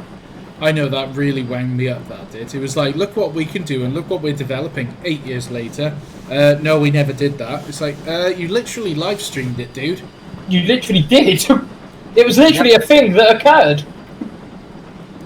I think the other thing is the fact that they've said they're going to do it for Train Sim World as well, and it's Yeah, like, that's keeping me off big dog. And Train Sim World, actually, it would make sense to use Train Sim World as a way of doing proper multiplayer because they built that recently from the ground up, and the Unreal Engine should, theoretically, be able to support multiplayer quite easily. Yep. It just seems a bit. The fact that they've advertised it with all these features and they still haven't got half of it in the game several years after release. Yeah, I mean, that's exactly again why I bought it, because I was under the pretense that we'd have multiplayer at some point, and it hasn't happened. So I feel like I've been falsely sold a game. Yeah. That's why I've uninstalled it for the time being. It's just sat in my Steam library collecting dust. Yeah, Yep. I'm gonna delete mine because it takes up like 80 gigabytes of data, but it's only so much that you can do driving a DMU. Once. I mean, the only thing I'll say about it is it does look very pretty in some respects, but the actual sort of gameplay and driving of it, it's not like. I mean, I know it's basically the same thing what we're doing in TS, but there's so much more variety. You've got steam, diesel, electric. You've got people pushing the boundaries with narrow gauge. Yep. All this lot. Yet with with TS World, there's no third-party development tools so far. Yeah, it's just until we get something more interesting than a diesel engine in it, it's just not got the variety. It's not got the interest there. No, I mean it's got the interest for modern day people, like the whatever you call. I don't know what you even call modern day train fans. Veg, yeah. It's got lots of stuff for them. I know one of them, Ben. He's a mate of mine, and he's an absolute veg. I mean, I say vegetable in the best possible way, but he knows literally, what trains are going through where, what what bloody traction motors they've got, and I'm just like, yeah, it's a train, dude. So I'm very much of the opinion I'm not going to get Train Sim World until it gets something in it that is better than or you can't do in Train Sim. Yeah, for example, for me, multiplayer or multiplayer or Steam locos. Until those come into Train Sim World, I'm not going to get it. But also, they need to actually fix the game because they've focused on making it that you can play it on console, Xbox and Xbox and PlayStation. Yeah. Yep. And in order to make it work on those consoles, they've had to really kill and dumb it down. So an example is London to Paddington. That's it. London to Reading, sorry. And that's all you get. Yeah. And I'm like, is that really all we could have? Well, we have a theory about why it was only London to Reading. Why is that? If they'd have had to go to Didcot, they'd have had to model a steam engine because of Didcot Railway Centre being like there. Well, they didn't do that before. Do you remember? No. What I mean is in TS we had it. Yeah, but they didn't model steam engines for that, did they? No, that's what I don't understand. I don't get the argument in that respect. But it would still be nice if they maybe made a steam engine as even just a static object that you could see from the station or whatever. Exactly. Yeah. If they were that concerned about it, but you've got a laugh there, haven't you? I mean, they go from years of having a broken game, they get this brilliant chance to start anew, and the first thing they do is break the brand new game. Yeah. Reminds me of a company called Electronic Arts. Yeah, I mean, the thing with DTG is that, let's be honest, none of us play Train Sim World or Train Sim not because we like it, we just play it because it's the best of what's available. Yeah. It's not really a good game. It's unstable, it crashes all the time. Mm-hmm. It doesn't have half the functionality it's supposed to have. No, it's also got certain graphical errors and things from time to time. Yeah, it's not a good game. It's just there isn't much better to do. I mean, one of the reasons I obviously stuck around is because of how much you can customize the game, and it's very good for what us series creators do, which is that's what do what really, isn't it? Yeah. Yeah, but again, you could do that with MSTS. True. There you go. I've just arrived in Bridgenorth. The only thing I would say that Train Sim has over MSTS is the graphics. Yeah. Even then, with Open Rails, so they've got much better functionality in Open Rails now. Oh yeah, I've seen some models done for that, which are almost as good as Train Sim models. But, again, it's this whole... It's the third parties that are keeping both games alive. Yeah. Because official support for TS is sort of really, really quite low, but, I keep seeing on Facebook advertising, I remember this one thing, it was quite hilarious, which was it was a poll on the Dovetail Games thing, and it was which one do you play the most, Train Sim World or Train Sim 2020? And it was overwhelming people saying we play Train Sim 2020, because even though it's a broken game, it's a damn sight more fun than TS World. Yeah. I mean, the thing is, don't get me wrong, I don't mind modern traction, but I'm no big fan of it. But for a simulator, all you need to do is push a lever and go. Yeah. Whereas with a Steam Loco, it's much more suited for a game like this because you have much more to do with it. Well, I mean, that's again with with a steam engine, you've got to keep an eye on things like the fire, the water, brake gauges, pressure. You've got to know the route as well and prepare accordingly. For example, if you, are coming up to an incline that is coming up, you need to make sure you've got pressure in your boiler. But if you're coming up to a station, you want to not have all the pressure in your boiler because you're going to just piss away all the water while you're sat stationary. Whereas with a diesel, what do? You just sort of go clunk, clunk. You know, I mean, even going back to the content that they have for Train Sim World, even if they did just stick with diesels for the time being, I could get that. But with, you know, as we said, there's only so much you could do by opening a lever or you know, turning on a lever and a switch. But they had the opportunity to make multiplayer so that you could do shunting with Class 08s, you know, multiplayer. And yeah, because how much fun would that be? Again, that's because by adding multiplayer, you add more functionality. You add something else you can do, like you can't do in Train Simulator. Look at what we're doing right now. What we could have done was, let's say, for example, the West Somerset, because it's obviously a preserved line. You could have, like, you know, Sam in a Class 08, me in a Class 33, VC in a 47, and what you could have is Sam, for example, with the 08, shunting a train together and getting it prepared in the platform. Reese comes along and collects the train and takes it out, and then me sat in the diesel depot or whatever, getting the engine prepared, you know, the cold starting it, whatever, while Sam collects another load of coaches ready for me to take out to follow you. That would be fun to do. That would be a nice thing to do. I mean, we're doing Suedo multiplayer right now because we're having to rely on ourselves to say what block we're in and whatnot, but having someone be a signaller as well would be cool. Like, you know, somebody is the actual shunting as well, just like an actual human shunter.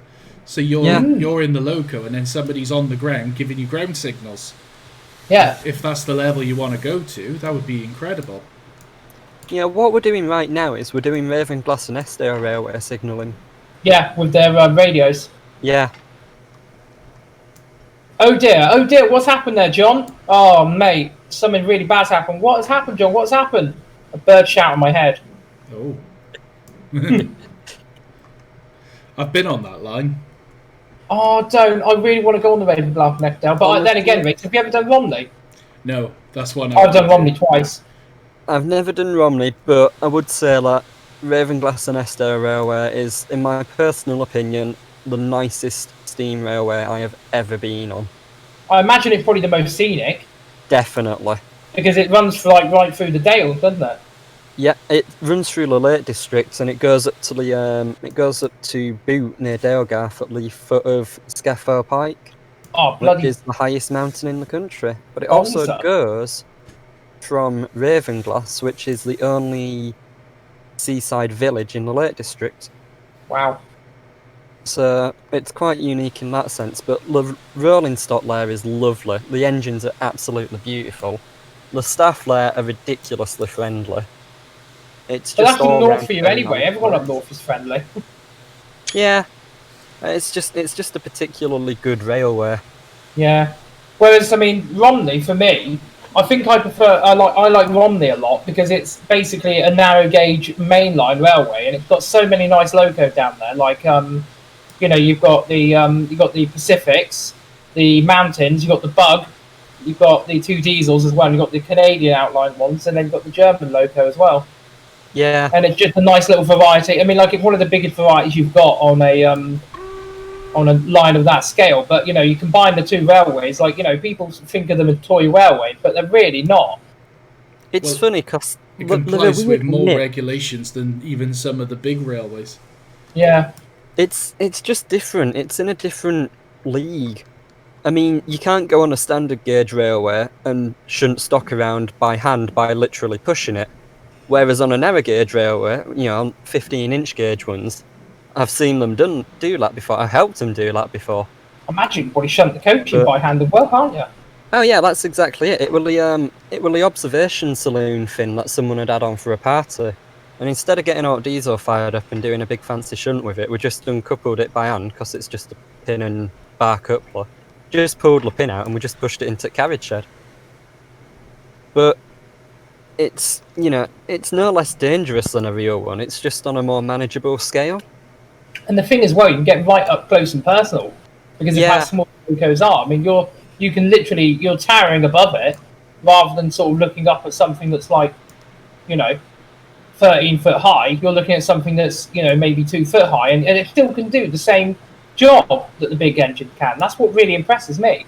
Yeah, well, I think Ravenglass, their engines run at 120 psi, something like that.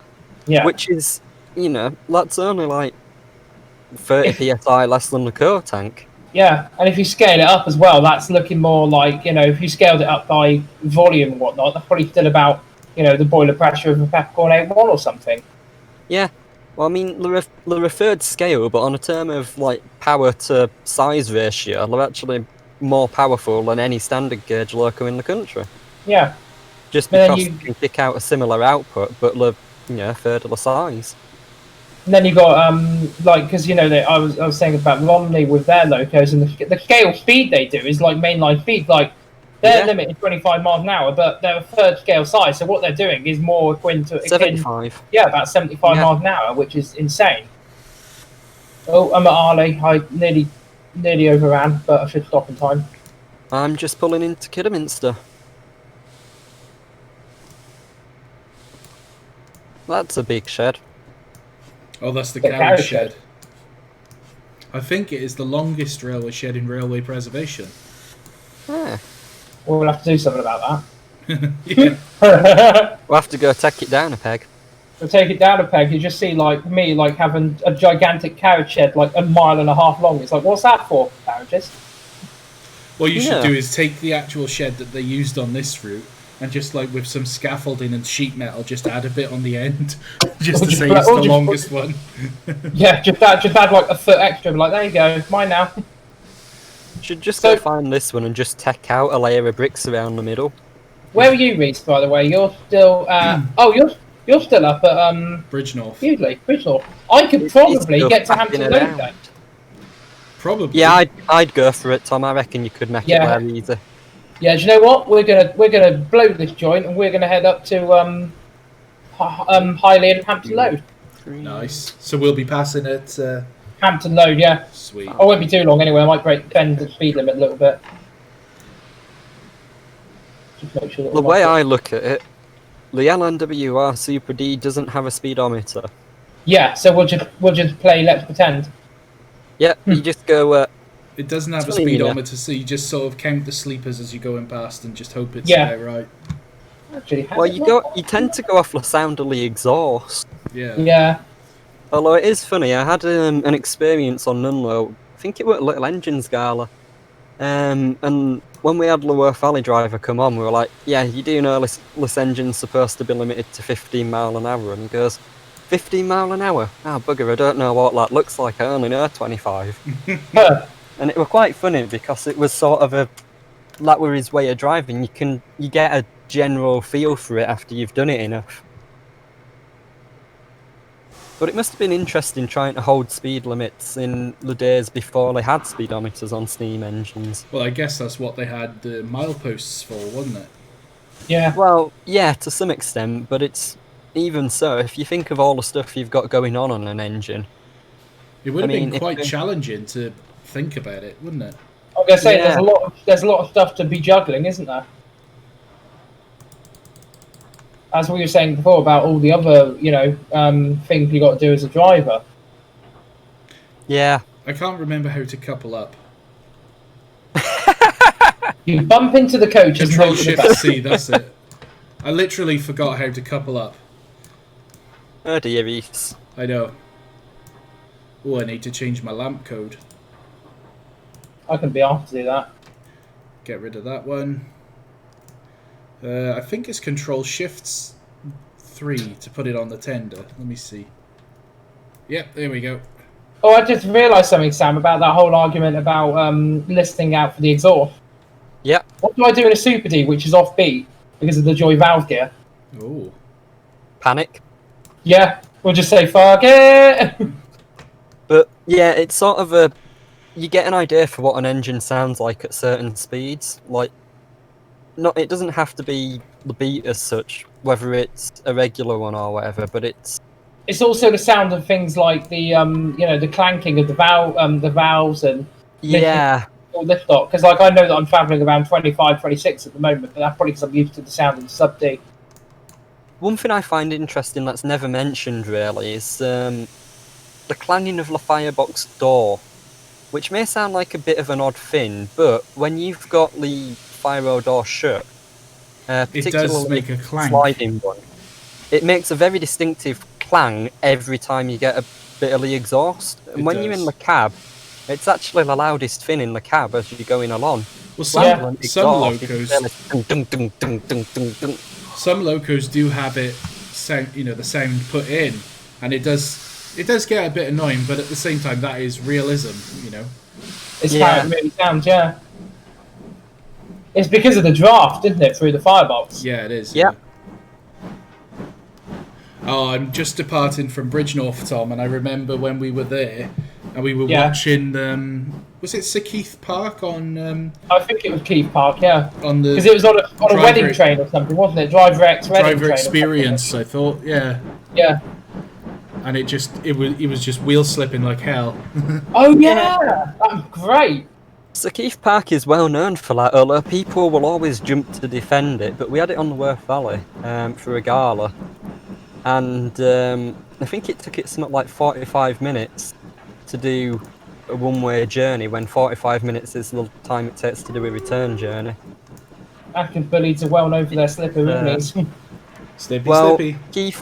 Keighley Bank is particularly challenging for Pacifics. Freight engines and tank engines have no issue with it. But Pacifics always seem to struggle due to the weight and power distribution. Yeah. But because it's like a 1 in 50 up a 90-degree bend. Oh yeah. They do tend to struggle with it. And I believe on this particular occasion it was wet and rainy, and the sanders weren't working, or they'd run out of sand, or it were blocked, or something like that. Yeah. So we're trying to get up Keighley Bank completely unassisted with a full 6-coach train, and it was just not happening. Big oof. Also, I'm going to go spin round on the turntable. Whee! Because why not? Because I've got a headboard on, and it's a child object, and I have not got it on the back, and I can't be bothered editing it. So you're going to turn on the turntable just because you can't put the headboard on the right place? Yep. Yet you're in a tank engine, which are, specifically designed to be able to go backwards or forwards with no problem. Yep. I went tender first in my Super D, for Christ's sake. Then again, I got the tender cab, so I'm not going to get blasted by wind. I think the only disadvantage with the Super Ds in game is I can't get this on my one, because it's hard coded into the number, whether they want it or not. I'm sure there'll be some way of doing it, but you have to fiddle around with coding a bit. Yeah, and I'm fiddling with coding and meh. It depends how they've done it. If they've added it as a node on the object, you'd be able to add it as a child object in a really weird way. You'd have to add the shape to itself as a child object and then remove everything but the cab from it. Oh god, I don't really fancy that, to be honest.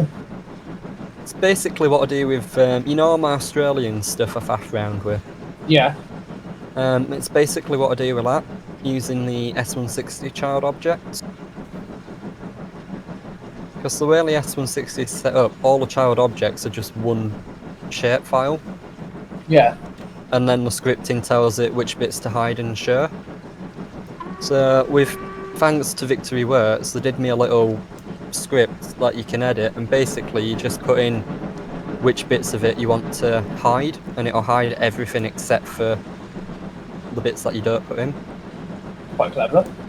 So yeah, it is really clever. It's really useful as well. I'm not going to pretend I fully understand it, but still clever. To be perfectly honest, I don't fully understand it. All I know is how it works. Well, how to use it, and that's all that matters. But yeah, it is really good. It just makes it a lot easier. So, Reece, you'll be happy to know I'm just coming into Highley. Well, hey. So, I'm going to quickly, briefly stop here, and then I'll meet you at Hampton Load. I hope that you had consent from Highley for that. I was highly contented by my stop. Yeah, because if I remember rightly, we were here, we stopped at Highley, and we saw Keith Park come through on the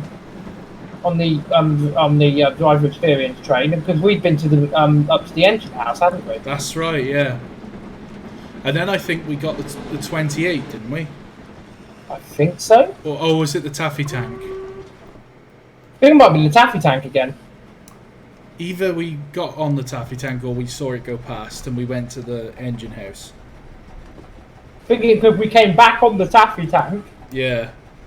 That's right, because we came back on the taffy tank, got off at Highley, and we went off to the museum when the taffy tank left. We watched it go, and then Sir Keith Park came through, and then I can't remember what train we got after that. It might have been the 28 then. I think it was the 28, you know. I'll have to look back through my pictures from that day, but I'm pretty sure that it was the 28. Oh my god, who designed this timetable? The turntable. The turntable has a 1 in 71 gradient leading down to it. Epic. Oof. It also has a 25-mile-an-hour speed limit on that section of track rather than a 5-mile-an-hour speed limit. What could possibly go wrong? Well, it's funny you mention it.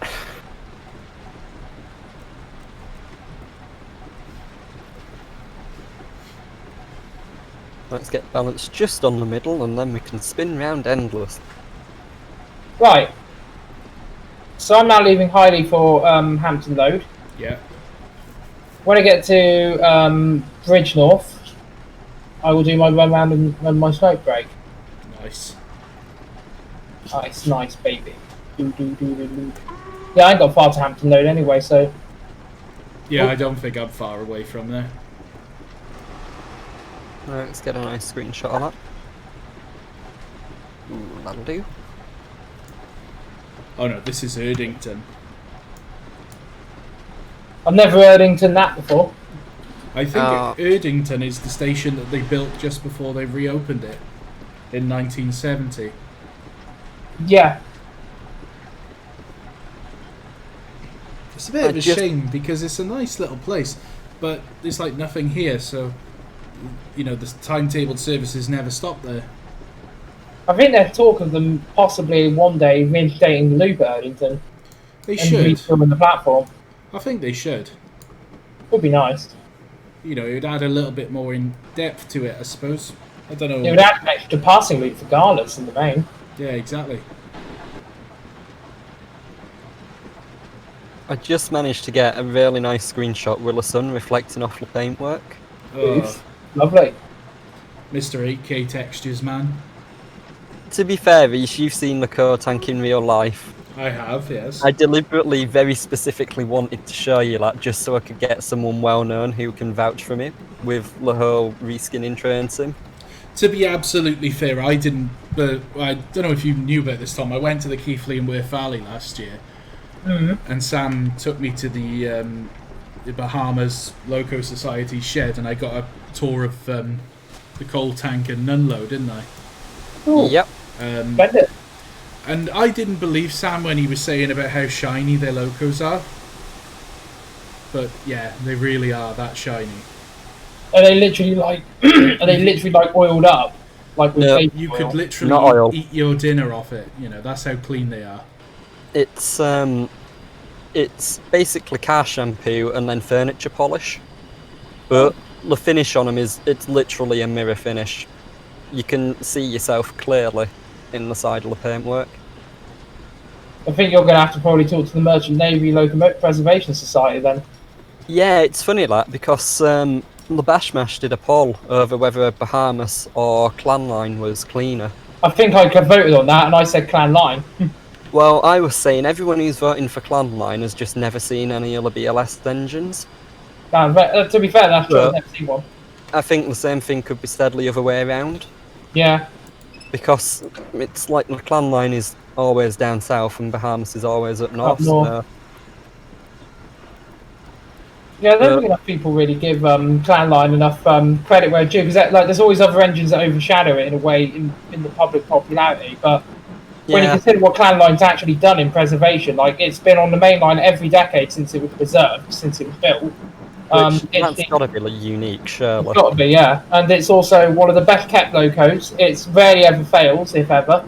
And it's also used on the Belmont British Pullman as well, which is, a very prestigious train.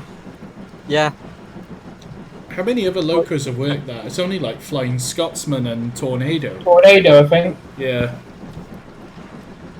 Yeah, so you can have some BLS engines don't get much use, but it is interesting to note as well, like Bahamas has never actually missed a mainline tour due to a locomotive problem. I think in its history it's missed one, and that was because the BR driver derailed it at Keighley before we got it onto the mainline. Oh, excellent. Ouch. Right, Reese, I am 0.65 miles from Hampton Road. I am. I can't tell. Hang on. F3 HUD. It's not even on there.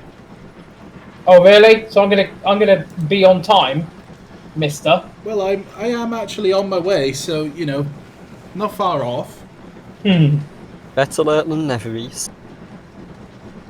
Although you have caused confusion and delay. Oh no. Well, you know. I think we've done a lot of that tonight, haven't we? Yeah. Do you know, one day I just want an episode of Thomas to just turn around and say, actually, you've caused delay and confusion. Could you imagine the scenes? I have been watching the new seasons. Reese, Oh, yeah, right. gosh, The old ones oh, are on God, YouTube, Reese. They're on YouTube. I know. Just some of the episodes really make me cringe. Like Rebecca, the spam can. Sorry, only some of the episodes? Yeah. Only some? Lots of them do. They I think really you should make me make cringe. all of them. They're just so cringeworthy. Yep.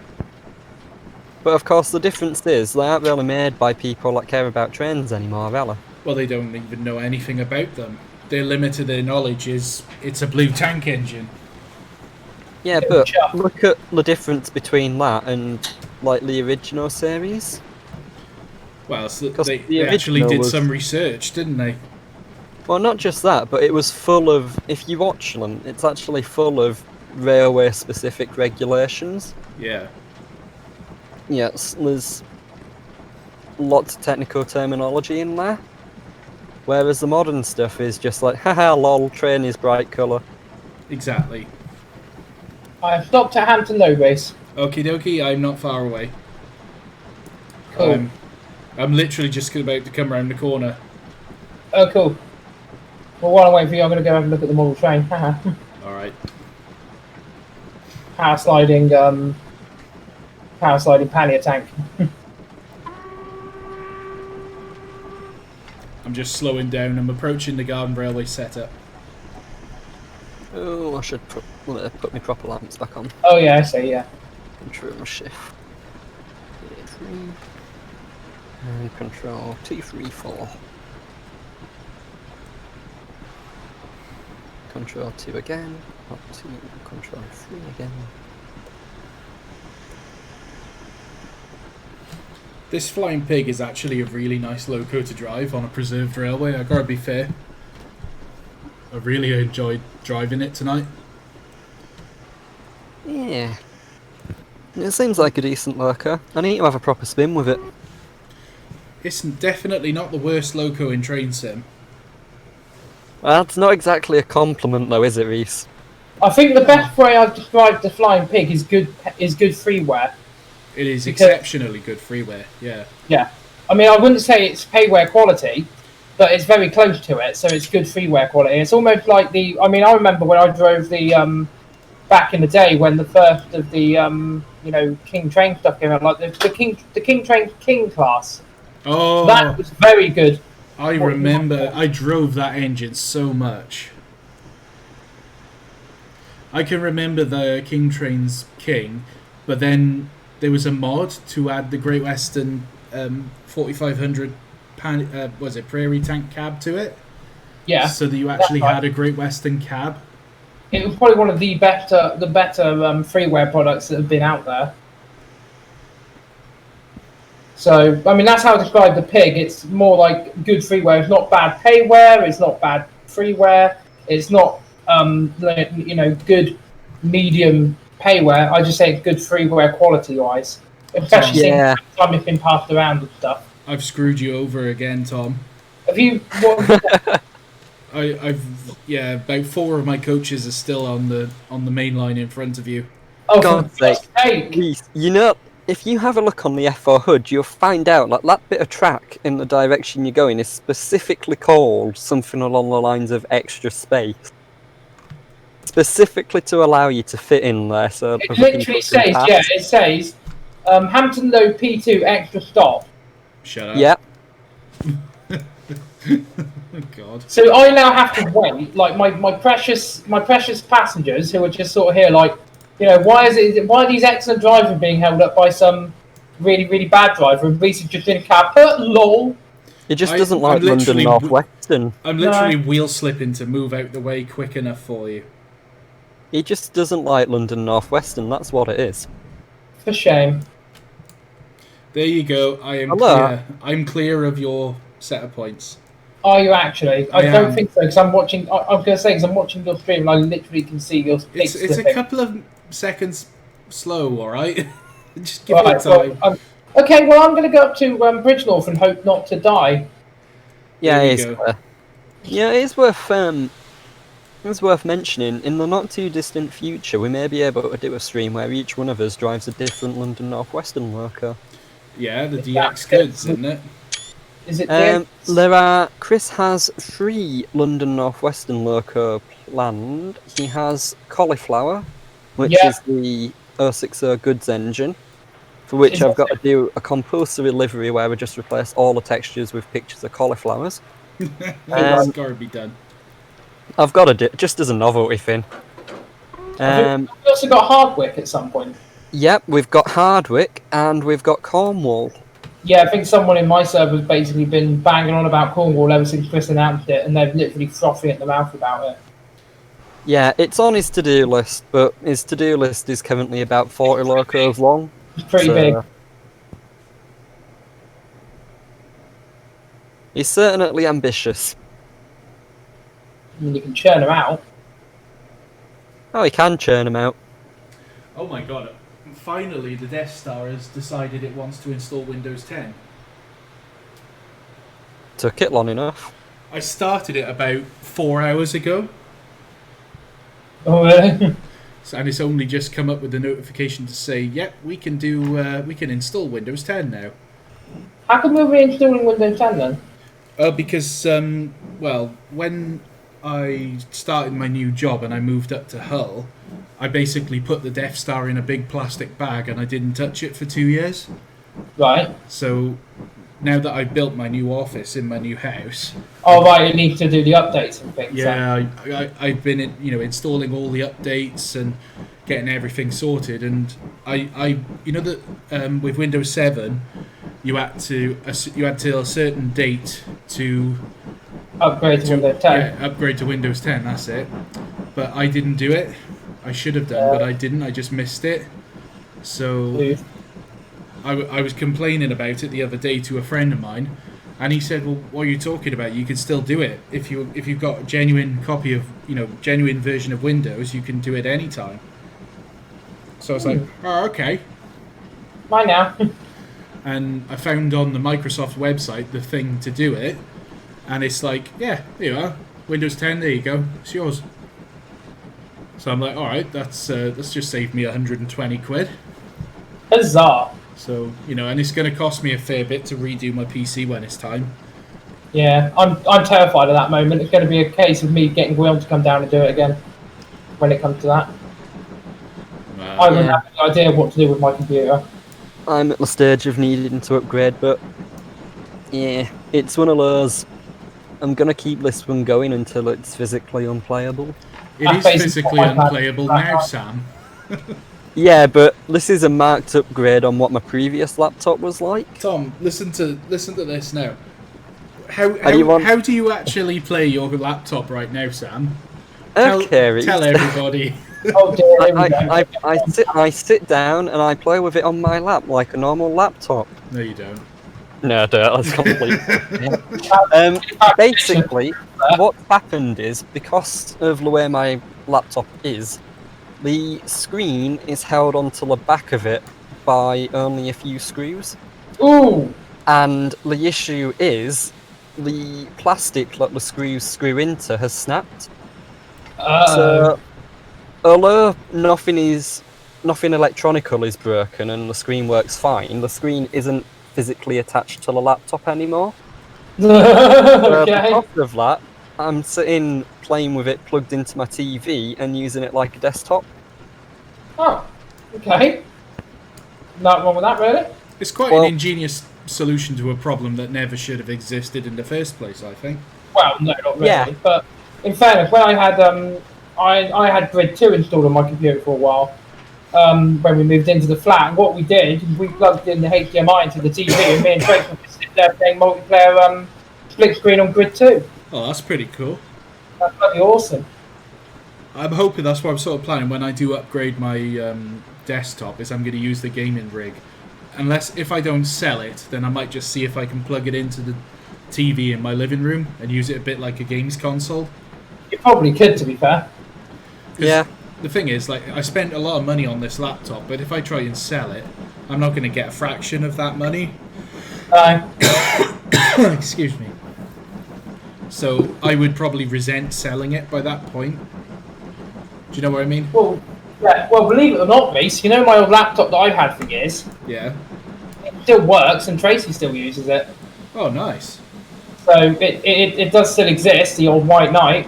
It's very, very slow now, but it does still function still. So then again, I looked after it for a long time. So even though it was shit, playing TS, and for editing, and for functioning what I wanted it to do, and watching porn. It was very bad at watching porn. It always screamed. It always paused at inappropriate moments. Well, what it would do is it would come up with, oh, it appears that you're trying to access a website. No, shut up! Go away! I'm trying to access this website. Yes, but you're trying to access a porn website, and we're going to have to go away, laptop! I'm just blasting through Eddington Holt now. Nice. I'm setting off from Kidderminster. Reese, where are you? I am on the way to Highley. I think your passing place might be Arley. Arley then. Arley it is. Right. Pedal to the metal. Or reg to the roof. Reg in the roof. Reg through the roof. Although, because this engine doesn't have that kind of regulator, it's just reg to the fireman, I guess. Reg in the fireman's face. It's more the drivers on this one. And what about mine? Mine is, let's see, to open. Yeah, mine is sort of like double pronged, and it's kind of an awkward shape, so it's going to smack me in the face at some point, I think. Is yours the smack the driver in the face and the fireman in the face at the same time variety of reg? What it does, it whacks the fireman in the...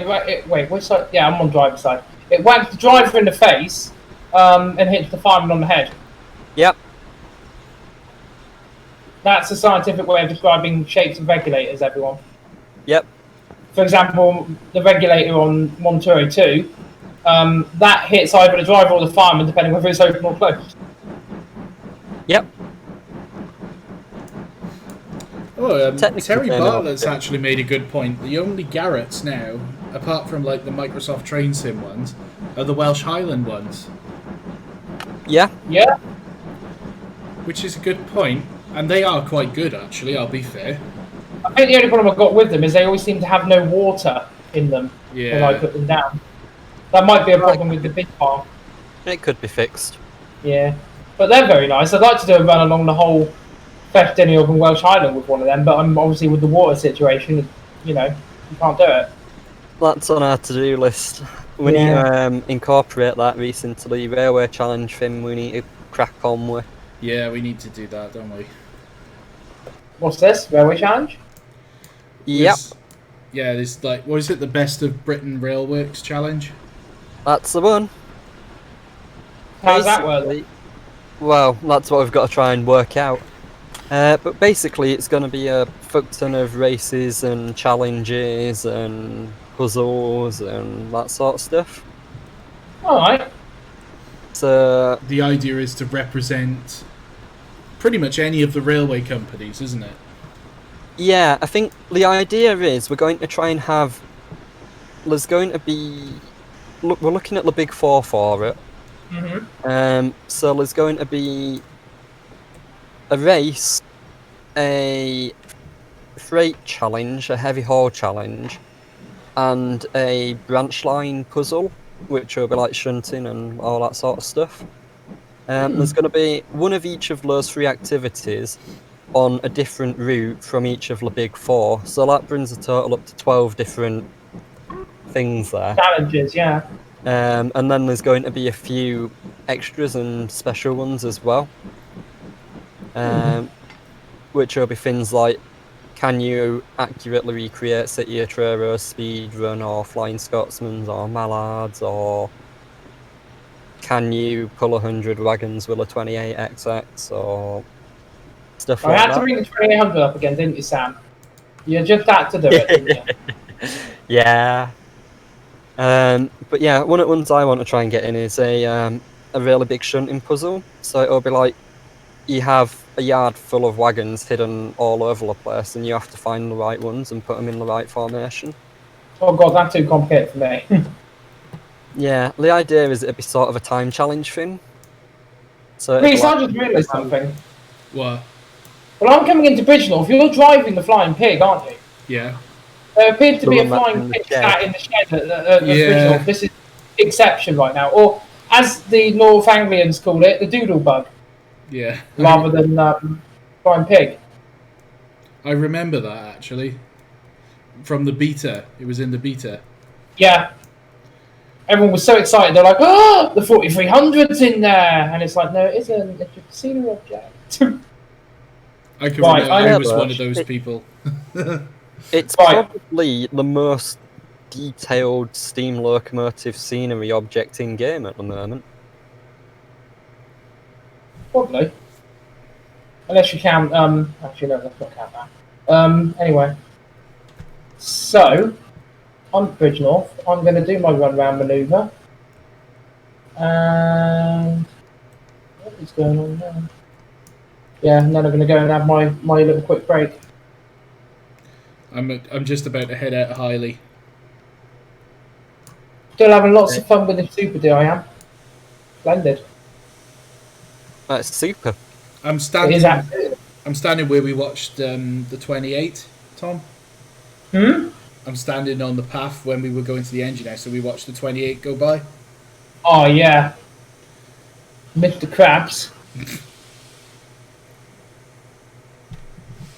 Then again, I remember I found the picture the other day. I was looking through some pictures, and I found me, you, and Andy at Swanage with the Class 33. Yeah. Oh yeah, I remember that. Did we had bag of chips on the seafront as well, didn't we, that day? Yeah, we went into that little restaurant near the sea, didn't we? Yeah. Little chippy, it was lovely.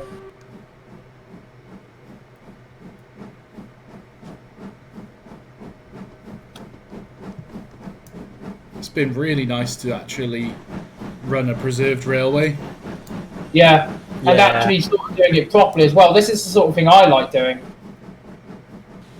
You know, properly running maybe not to a specific timetable, but running block sections. I mean, me, Callum, and who was it we're doing it with? Chris and Jordan on my side were doing this the other day, where we're running up and down Stainmore, but we were all in block section behind each other, Yeah. and we're Yeah. basically having to sit and wait at signals and whatnot, and it was kind of fun, to be quite honest. It's kind of we can get to relaxed. multiplayer into it. Yeah. What would be really good though would be if someone could make a program. You know, like Discord, you can watch each other's stream. Yeah. If someone could make it so you could have the Discord overlay, so you could watch the screen and have Train Sim open at the same time. So like, if you could have the other people in a row at the top of the screen or something, or at the side, so you could see exactly where they were. Yeah. Like someone like hosting it as a signalman or something, yeah. Yeah, That'd be sweet. like if you can't do proper multiplayer with it, that's what we need to do instead. Yeah. Do you know a railway that I've never actually been to, and someone's just mentioned it in the chat? The What's that? Epping Ongar Railway. Oh, the Porno Railway. Yeah, that's it. The Pornhub Railway. Yeah, I've been I there. was thinking exactly the same thing, man. I wouldn't mind one day. There's a load of railways I haven't been to that I'd like to go to. I mean, I'd like to do Festiniog and Welsh Highland one day. It's a long like way to to do- go for you, I but it is know, worth it. but it'd be worth it if I did a weekend away there or something. If you But was then to there's do also- it, yeah, you'd have to do it as a weekend away because it's really just too long to do them in one day. I think to do Yeah. the Welsh Highland, to do Porthmadog up to Carnarvon, I mean, how long's the journey up there? It's about, what, 2.5 hours, 3 It hours? depends on what timetable you're on, but when I did it, we left at 10 o'clock in the morning, and we basically weren't back at Porthmadog till about 3 or 4 in the afternoon. And Wow. that was one round trip, and we only had 20 minutes in Carnarvon. Bloody hell. You couldn't even like go off and have a bite to eat or anything. That was a bit of a shame, that was. It is a long line, isn't it? But it's also narrow gauge speeds. The thing is, you say narrow gauge, we were flying. We weren't hanging around. We were flying along that line. There was some of the corners, I thought, bloody hell, we're going around that a bit quick. That's a bit tight. It must have been quick if you were thinking that, Reese. Yeah, I know. And I've done it with the gravity train at like 50 mile an hour, and I didn't even think that was quick.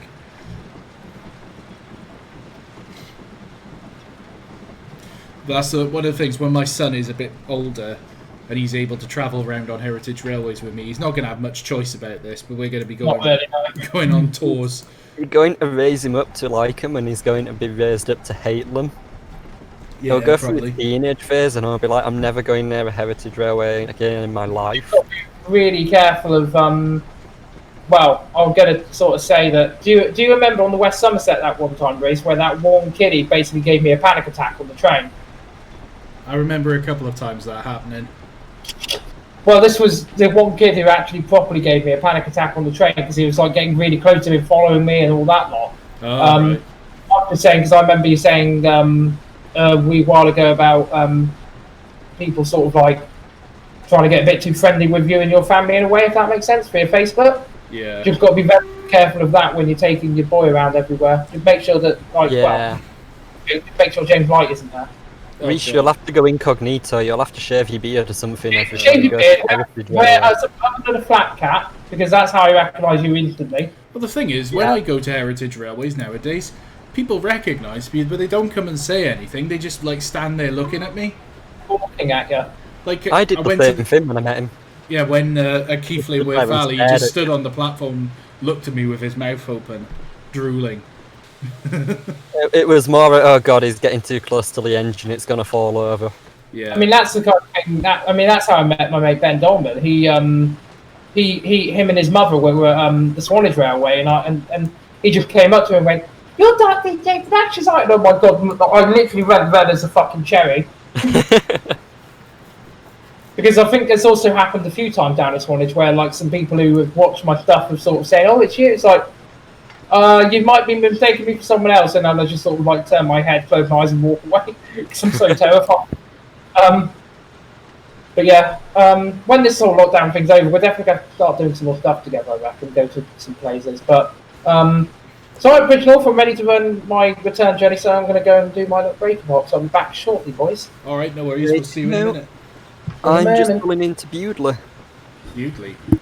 I'm not far away from Arley. Right. Well, I'll charge through. You're just gonna go full second valve, are you? Do you know what? There's too many speed limits on this route that don't need to be there. And I'm driving a Victorian engine with no speedometer, so do you know what, Reese? Yes. Full reg. As soon as the last coach closed the points at the end of Bewdley, full reg, and the F4 hood is going bye-byes. The thing is, technically, if you're not aware of what your speed is, how can you be speeding? Exactly. Because if you're speeding, it implies you're doing it intentionally. Whereas if you don't look at your speedo, then you did it by accident, therefore it's not your fault. You can't speed if you don't know what speed you're doing. Exactly. Also, I'll be going through platform 2 at Arley, so would you be able to go into platform 1? Please? Negative. I've literally just gone into platform 2. Right, I'll have to go straight through the middle of you. But it's fine, I've done it to Tom. There we go. Right, I'll set it for platform. You're just going to Doctor Who it, are you? Yep. Right, I'm saying... platform 1 then. In fact, you'll be there first anyway, won't you? I'm pulling into the platform now. You are going into 2. Okay. King Ori is just saying that about if he sees a YouTuber or anything, he ends up being shy. The thing is, I've got no problem with people coming and saying hello, I got no problem with that at all. I'll talk to anyone if they come and say You are- hello. But Which is exactly why you're right to be shy, because Reese is terrifying. I know I am quite intimidating. You are. I'm not. I'm a lovely guy. But you know, are. the thing is, I'm not going to just go up to random people and say, "Hey, I'm a YouTuber." You should do that. Yeah, but that's not who I am. So, Yeah. Like I'm not just going to go up to random people and go, "Hey, do you know me? I'm off YouTube," and then apparently I'm in platform 1. You are in platform 1. Yeah. Oh dear. Sorry, Sam. I'm setting the point to platform 2 again. God, it's like that episode where Harry does his backing and everyone's trying. Yeah. It's red. No, stop. It's green. Red. Go. It's green. Stop. Go. No, it's red. Go. Stop. Right. Reese, I am clear of Bewdley points, and I have closed the F4 hood, and I'm purely going off what noise the engine makes. Sounds good to me. I love this little station. It is stunning. It is such a beautiful little line. There's going to be a few scenes like that in the new PVR, hopefully. There will. The level of detail is exceptional. On this or the PVR? Both. Ooh, excuse me. Yeah, I'm hoping to get all bridges and all that lot done some point by end of month. Yeah. I think if we have streaming wise, if we're having a Stay More one next, I'm hoping that by the time we get to the next stream after that, I'll have got the first stage of the PVR done. Yeah. This scene I'm looking at right now is something straight out of O Doctor Beechin. Here's Cecil parking. Yeah, is it? Station Master? Yeah, that's Cecil parking. I know this is going to sound really daft, but when I first went to the Severn Valley Railway, I had this real hope that I'd walk into the station building and it would be exactly like the sets that were in O Doctor Beechin. But yeah, then I walked through one of the doors. I can't remember which door it was, probably into the booking office, and it was just completely nothing like it. And I was like, ah. Yeah. Because they were filmed on film sets, weren't they? Yeah. I mean, they were very well made film sets, but yeah. It's difficult filming on natural location, as you well know. Yep.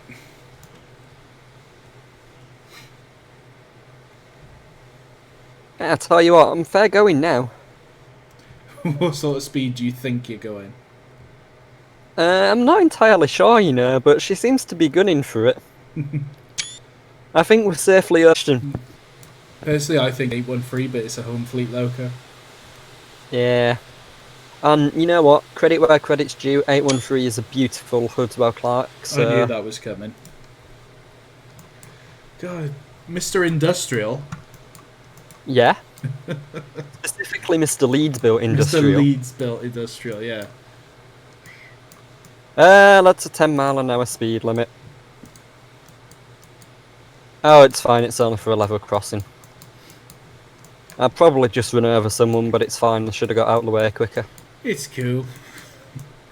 It's their own fault. Cool. Exactly. I'm just making sure all the points are set for my run all the way back to Kidderminster. So everybody watching the stream, we're just waiting for Sam to arrive with the coal tank. I am charging along the best I can. Whoops. Press filled the boiler with coal again. I'm doing 33 mile an hour. You've overshot again, Ralph. Hey, you know, this reminds me, Reese, we still need to do like coal tank stream on the main line. Yes, we do. Still haven't figured out which route or where to do it, though. Yeah, North Wales Coast, I reckon. Yeah, that wouldn't be a bad shout. The only thing is, I'll need to modify. We either need to modify the route or the engine. We'd have to fit it with AWS, wouldn't we? Well, no, AWS isn't the issue because it never had AWS. I don't think. I'm back. The issue is water capacity. On the main, yeah. you can only run between like 2 stations before you're absolutely drained on water. Yeah. Oh, James Ellison's just donated another $2. Thank you very much. And he said, "Where is Leslie?" Dead. Well, it's There's funny you should surprise mention Leslie. that. He's waiting at Kidderminster. No, not again. He's hiding in the bushes. Right, Reese, I'm doing 37 mile an hour, but I'm not far away from Arley now. You're going to come flying round the corner, like leaning over. I'm leaving from Bridgenorth now, boys. So where am I crossing? Who am I crossing next? It'll be me you'll be crossing next. You'll probably pass him either at Highley or Hampton Load. Where are you now? Where are you now, Sam? I'm just about to go over the Victoria Bridge at like double the speed limit. Right, so you're heading towards Arley then. Yep. Right, so I'll probably pass you at, I guess if I drive slowly enough, Hampton Load. Probably.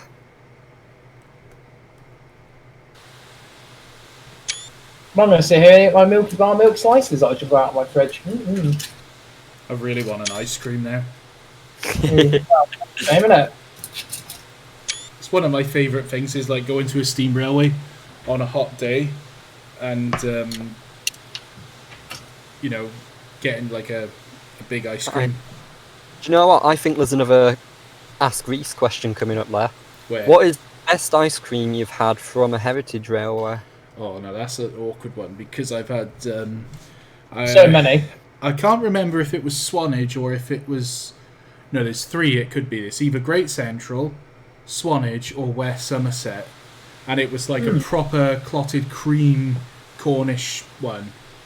That would probably be more West Somerset then. It was either I think it's more likely to be West Somerset or Swanage. Right, Reese, just a heads up. Stick your hand out the window. Yeah. Okay. You flying in at You're 2.5 times the speed of sound? Are you? You're about to get your arm. I've slowed down. I'm now doing the speed limit. We're about to do the token exchange. I'm leaning out the cab with the token for you. I've got the fireman dangling out again. You're gonna have to get like a safety harness for this fireman. Oh, That'd be right, we Yorkshiremen. It's just number one rule at BLS is just don't fall off. As long as we follow that, we're fine. freaking bungee cord. I've fallen Anyway, off the loco. Token exchange is complete. All right, there we go. Give us a few seconds to just clear the points. Signalman is changing the points and the signals as we speak. Brakes are being released. I am now clear of the point. All right then. And off I go. Puff, puff, toot, toot, off we go. The lights are all green for you now, Thomas. Oh God, Oh no! dear. Kill it with fire. The one thing I will say about that film is I diss it an awful lot, but the music, the film score to it is absolutely fantastic. It's funny you mentioned that, Reese. Did you check out that document I sent you a link to the other day? No, I didn't. Sorry. Quick read of that when we're done with the stream. Yeah, I will. Just because I made a reference to that music in there, because I'm hoping our anonymous music composer may be able to do something similar in style. I'll have to have a listen to some of his stuff to see what he's like all about. Yeah, he's not got too much at the moment, but the stuff I have heard is absolutely brilliant. Nice. I'm gonna throw it out there, Sam. It's not Riley, is it? No, It is. No. no. Oh, it is. Okay. Well, yeah, I can vouch for Riley if it's Riley Cornwall you're on about. Nope. It isn't. Ah, Riley, you're out of a job, mate. If you're watching, sorry. I'll get you some more work. Don't worry. It's a shame actually because Andy's been saying to me he's really honestly considering packing up doing series stuff right now. Really? Yeah. He was saying to me that he's really considering cancelling doing anything and just going back to being a voice actor for other people, which is really sad. But I understand that he's in he's not been in the best of everything at the moment. Yeah, and it is a lot of work as well. Oh yeah, I mean, I floored 4 episodes in 2 days a little while ago, and that was exhausting, but worth it. I was Yeah. going to say you're insane. I am. I mean, I did. I'm only writing my next season, mate.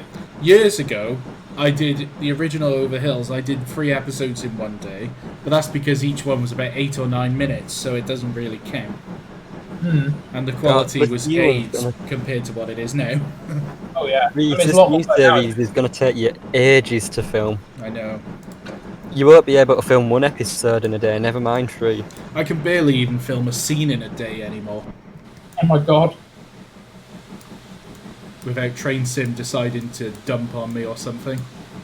Yeah. Although, to be absolutely fair, I have not tried filming Over the Hills since 64-bit became a thing. Yeah. So I have a feeling that will have changed things. Not necessarily. It will have changed things a little bit. The issue is we're also changing the route and everything to be much more detailed, so... Just make sure you tell Jared not to do his normal 15,000 assets per square mile thing. Never mind Jared, where do you think you got the idea from? Oh, for God's sake. Like, I'm all for improving the route, the S-Wave branch route, giving it a new lease of life, but it still has to be workable for filming. Yeah. No, it doesn't. Yes, it does. It's no point doing it. If I get like a beautiful route, but it's like 4 frames a second, then it's not very good, is it? No. You're not going to get 4, but we'll make sure you get at least 10. At least 10. Great. You do bear in mind that I do record in 60 frames a second. Yeah, it'd be right. It'd be right. Just increase the speed by 6 times. Yeah, exactly. There you go. All right then. I mean, you're saying about how much you're building on your route. I've actually gone through today and I've actually deleted part of mine. Yeah, it's very amazing how quick the amount of assets can build up, isn't it? Yeah, well, it's more the fact that on the DR, I had in place a line from the junction back up to a place that had never been seen before called Market Labourer. Yeah. But the thing is, I was looking at the constituency of how I'm going to be writing the series, and I think to myself, well, that line was closed in my history line of 1966. Now, I think in the time frame that we've seen go past in the time, that would have long been turned into something else and it would be unviable. And also, for the sake of the story with a mainline connection, I don't really see the point of having 2 when I'm already gunning for having 1 at the other end of the line. So it would kind of be a bit pointless building it. So I just sort of sat there and I went, fuck it all, and I just deleted the lot. It is really satisfying, isn't it, going back through a route and just deleting everything? Not really, I find it quite sad. There's loads of bits on my route, because bear in mind, Reese, my route is now, what, 10 years old? Yeah. From the basis of it, and now I've deleted so much, and there's such a big route out of where I actually still film now. There's still lots of, like, you know, tiles that are in existence that have been terraformed and painted on, but they're no longer in use, and it's kind of sad if you actually go through and look at those old sections. Yeah. Especially when you try and delete big sections of route, and because I've been doing that, and the game dumps on you. I don't know if anyone else out there has ever had that, where you try and select a section of a route and delete it, and the game will just dump on you. Like, it's almost like it going, "Oh, don't delete me," sort of thing. Yeah. Really quite pathetic, really, TS. Do you know what I really want to do now that there's the 3-foot narrow gauge stuff that's come out? 3-foot narrow gauge. Yeah. Oh, the Brazilian stuff, is it? Yeah. You want the Brecon Mountain Railway? I want to rip up the Severn Valley Railway and relay it in narrow gauge American steam. Well, the funny thing is, Reese, I reckon I could do that for you. Oh God. I think it would be hilarious just for a bit of a shits and giggles to do it. The only thing is, if you do it with the S-Wave branch, if you install a different version, it sort of overwrites the other version. Clone it. You can clone it. Yeah, I tried cloning it before, but it still overwrites things. Shouldn't do. If you do a base clone of it and then modify the clone of it, it should be okay. I cloned the DR multiple times. I'm going to have to do it now for what I'm going to be planning next. But that should, in theory, still be fine. I think I'll give it a go. Yeah, there's going to be a few clones of this route for you, Reese, because there's going to be like the preserved version, the VR version, and the Steam era version. Yeah. Don't forget the cheese era. Oh yeah, definitely don't forget the cheese era. That was a very significant time in the history of the line. Yeah, we've got it written into the scripts and everything. When Wensleydale was ruling the roost. When Wensleydale ruled the world. And then along came Leerdammer. Those bastards. Leodama with his hammer. Leodama's hammer, I love it. Damn Leodama and his hammer. Dame Vera Leodama. Dame The Vera big 280. The big 210. You know, I did drive the Dub Ds when it came out, but I just didn't really enjoy it. Funny enough, I've come back to them and I've started to really enjoy them again. That's why I'm potentially writing a Dub D into my series now. Yeah. Part of the Heavy Freight Initiative, because the more I've been driving it, the more I've actually been starting to really enjoy it. And yet I look back at some other Victory Works logos, like for example the Q1 and the Counties, and I don't really find them very fun to drive anymore. It's really bizarre. I wonder if it's just because of like the passage of time or something, but when the Dub Ds came out, I just didn't enjoy driving them. I don't know why, but maybe if I do now... Try again sometime. It's like me coming back to the Super D. I've come back to the Super D and I really enjoy it again. So I could have thrown the Super D through the window the last time I drove it. It does take a bit of getting used to, but I find it's one of those things that once you've mastered it, or once you're used to it anyway, it's such a satisfying thing to drive. It was when the regulator's the wrong key. Yeah, the regulator and the reverse are the wrong way around, because in real life, where you usually pull up a reversal, it goes one direction. On the LNWR locos, it goes the other direction. But that just it triggers me, because what is the point? Because it's a keyboard command. You can fix that with Control D and that'll change it. Does it? Control D. I'll have to try that. I think Control D. Well, let me just double check that while I'm driving it. Control D. And then it's funny though, because London North Western Railway were real pioneers in a lot of locomotive development. Yeah. I mean, Francis Webb, for what he was like, he still designed some pretty interesting locos, like the Experiments and the was it Francis Webb who designed the Experiments? I'm not sure, but I mean, they had like a compound goods loco, for example. Yeah, they had the one that was like a 2220 as well. Yeah. Like it had two sets of drop. One set was driven by the outside cylinders, and the other set was driven by the inside. And it was like, what? That's like bonkers, taking divided drive to a whole new level there. I think that was the one which was capable of running forwards and backwards at the same time. That's right. The stories are that one set of driving wheels would be going forward while the others were going backwards helplessly. What the fuck? Amazing. But yeah, I think the LNWR was certainly one of the most successful of the early railway companies. I think it took a lot more back in those days for those companies to be successful, because there was just so much areas where it could go wrong. I mean, you also look at competition as well, Reece. Well, yeah, I mean, if you look at how much competition there was, but also how difficult it was just to get your railway going. You know, you had to spend millions and millions of pounds before you even got to a position where you could say, right, we're open. Because it was also a thing of Parliament. You had to get running rights. You had to get an order, an act. You had to have fundraisers, backers, and investors and all that. You also had to have surveyors to survey the route of the lines and things like that. There were so many complicated things. It's a surprise, really, when you think about all these loopholes and things you had to go through that any railway were built at all. Especially when you had the canals. Even if you just look at the financial side of it, I mean, building a railway costs an unthinkable amount of money. But if you think HS2 is going to cost how many £billion? Like hundreds of billions of pounds. Just think how much it must have cost to build it in the first place without any modern equipment. Yeah. Kind of makes you think they shouldn't have ripped up the London extension of the Great Central Railway, really, doesn't it? Fingers. Well, what they should have done, if there were the big mistake they made with the beaching acts, is they shouldn't have sold off the track bed. Yeah, exactly. Rip up the track, fair enough. They could have left the track beds, just left them alone, and all the bridges.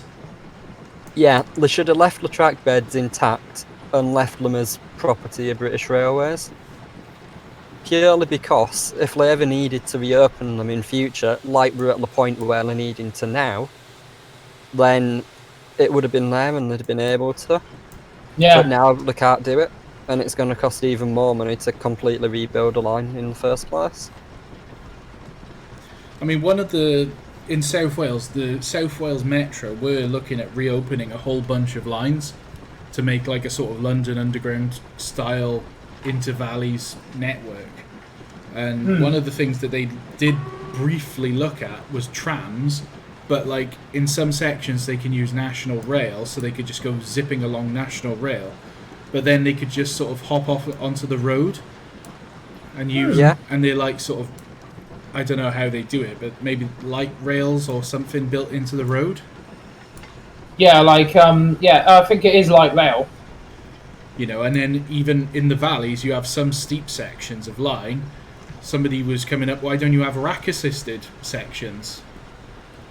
Yeah. Well, it's an interesting thing, because if you think now, like, if you look at trams, almost every town and city had trams, and now hardly anywhere has them. But think how successful they would be as a public transport system now. Right, even Bournemouth used to have trams where I used to live. We used to have a major tram system in our area. And there's also, by the way, I'm at Hampton Road now, Sam. Just so you know. Right, I'm not that far off, actually. I'm less than a mile away. And I'm just moving forward ever so slightly, so I'm out of the block for you, so you can actually... Just checking, you are in platform 2, yes? Yeah, section, yeah. Yes, you are. Right, yeah. I'm definitely going through the right platform this time. Hooray! Probably. Tell you, that's something else actually we should do at some point. Seaton Tramway. Oh, mate, that's quite an interesting one. My sister lives literally like not that far down the road from there now. Well, if we was to do the Seaton Tramway, Tom, we should also do the Peakorama. Yes, because me and David went there years ago. Because that's literally a stone's throw from the Seaton Tramway. Yeah, that's in the expertly named town of Beer. It is. I love the Peakorama, but the last time I went, it was just like half the size it used to be. Yeah. Like, they used to have so many more model railways, and then the last time I went, they only had like 4 or 5. I was like, come on. Yeah, they've got a few model railways themselves in the main, like the main buildings, but they've got an outside one, and then they've got the gardens and the narrow gauge railway. Oh, the is it 7 1/4 inch gauge? Yeah, 1/4 inch line, I think. Yeah. It is a stunning railway. It goes through a lovely bit of there's a section beyond, like out. It goes out, and it's like out in a forest, and it's quite unreal, like the difference that it feels from being right near the cliffs out into the middle of the forest. It's like, wow. Oh yeah. Yeah, they've done a really good job of it. So many places where you can go, like Moores Valley as well, when that's off, because that's 7 1/4 inch as well, I think. Mm. Even maybe Eastleigh Lakeside Railway. Eastleigh is 7 1/4 and 10 1/4. It's dual gauge, yeah. Yeah. That's an awesome idea, dual gauge.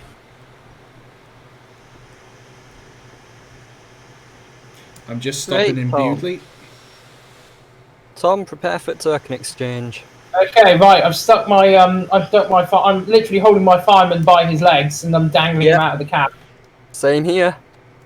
That's what you get for having such a broad gauge, because this used to be was this Severn Valley Railway ever broad gauge?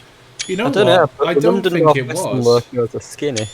Because it was it Midland and Severn Railway or Midland and Joint something line originally? It was a joint line of some description, maybe. Yeah, so maybe it was built as standard gauge. I think it was standard gauge. I don't think it was ever broad gauge, but I'm not 100%. Someone else can probably confirm. Someone can probably.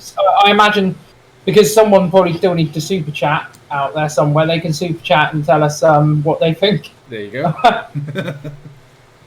Actually, we're still waiting. Oh, is that token? Yeah, you got a token and you clear all the points. Let's go! I'm just setting off from Bewdley as well. Very nice. So Bewdley looks amazing. So we've all done now a full length round trip of the line, haven't we? More or less. Once I get to Highley, when we get to Kidderminster, and when you, Sam, get up to Bridgnorth, then that's everybody done a round trip. Yep. That's it. We've I don't know how much. Well, I think me and Sam have earned nothing for our endeavours today. Yep. If anything, I didn't tell you this actually. I've done something quite awesome for my dad and my grandfather, my deceased grandfather, for Father's Day. Oh yeah. paid for them to both have their names placed on a plaque underneath the wing of the Vulcan. Oh yeah, I did see that on one of the Discords. Yeah, because I told my dad about it, doing it for him today as a quirky present, and then he phoned me up when he got home. He said, "I've been thinking about it, Tom. Can you what do you think about doing the same thing for your granddad Albert? Because he was part of the RAF, and it would really help my nan who turns 80 next month. It would be a nice present for her." And I said, "Yeah, sure, that's fine." He wants to pay me to do it, but I'm probably going to pay for it myself and just say, it's off everyone, because it's such a nice thing to do. Because my thoughts was that like my granddad Albert isn't here anymore, but my dad, he's getting into his 50s now. It's something nice that I know that is going to be there for future years to come. Oh, so it's something I can think back to, and it's something to be sort of in memory of. Yeah, that's awesome, man. I think it's really nice as well. Just a shame it wasn't on like the one of the handy page Victors or something, because that would have been more appropriate, because that's the one they both liked. But they're the ones that did the refueling missions. Yeah, they turned into K2 tanker types, I think. Yeah. But the Vulcan's still pretty cool. I mean, it's nice. I've actually had the pleasure of seeing it several times. So I've seen it fly. I saw it on its final flight, and I'm pretty sure I saw it at an air show once as well. Yeah, because it used to come down to Bournemouth Air Show all the time. So I'd see it obviously where I used to live. As you know, it looked out the balcony. You see the plane coming in and out all the time. Yeah. So we used to see the Vulcan and the Arrows going out, and the Vixen and all that. Nice, amazing. I used to go to the Fairford Air Show. Oh yeah, that was it was awesome. Oh, there's elephants at this place, and there's zebras. I've only just realised. Oh, that makes me sad. Well, it is a safari park, and there's giraffes. I didn't realise they'd actually modelled the asset. There's one of those giraffes called Top Hat, by the way. Is it? No, that's what I was asking. Is one of them called Top Hat because Top Hat had a really long neck, didn't they? I guess that it has to be Top Hat and his elephants. There you go. There you go. Me and Reese have officially named one of these giraffes. We christen it Top Hat. There we go. Do you know what has just occurred to me? What's that? I can state Lee's in the Australian route now and tell you there is actually a semi-appropriate pin there. What, so that because there's no kangaroos in Train Sim, we're going to just put a giraffe in the middle of the Australian bush? Yeah, why not? Close enough. It's close enough, yeah. It's an animal.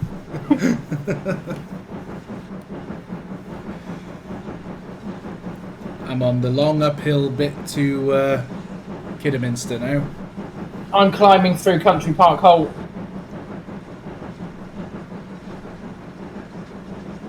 I'm suffering from absolutely horrific frame rates, but I'm getting there. That's what you get for showing off the 2800 earlier. Yeah. Oh, of course, that's what it is. That'll be loading back in again now. Oh. Of course. I'll tell you what, Rick, I can't wait to actually do some stuff on the 2800 when they do come out. I know, when it comes out, it is just going to be... I think it'll probably be the most viewed or bought DLC for a long time. Absolutely. You know what I'm going to do? I'm going to stick one in Crimson Lake. You bitch. I'm going to stick one in Crimson Lake, and I'm going to do it before its release. Right, Reese, can we have a cull against him, please? Yeah, some people just want to see the world burn, don't they? You're going to deface the 2800. Bad enough that I'm going to probably stick a DR logo on the tender one, but... I thought you'd already done that for the Colette tender. No, I haven't got a... I don't think I've got a DR livery Colette tender. I've got a DR livery ROD tender. Oh, maybe that's what I was thinking of then. Yeah, but that was for Ricardo Diaz. Ricardo Diaz. That's one of his stupid nicknames. He's got many. He's got Ricardo Diaz. He's got Ricky Boy. Slick Rick. Prick Rick. Tricky Rick. Rick the Prick. Put a stick up your Rick. There's so many different things you could give him. IDK13 says, imagine in multiplayer travelling miles down the line and your friend on the line stalls and needs help. Yeah, but that would add to the realism, I think. It's like driving on a route like this, and then, you get called in that there's been a failure, so one of the engine on the previous train away would have to go and rescue it. I mean, it would be interesting to see if you could implement into the scenario, like, failures.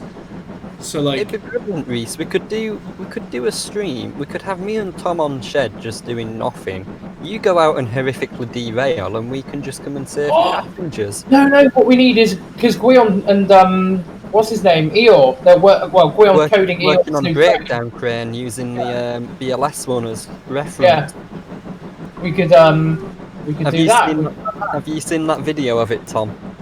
Gwen was showing me the other day. He put the his little narrow gauge alcove on the jib truck. Yeah. And he was showing us.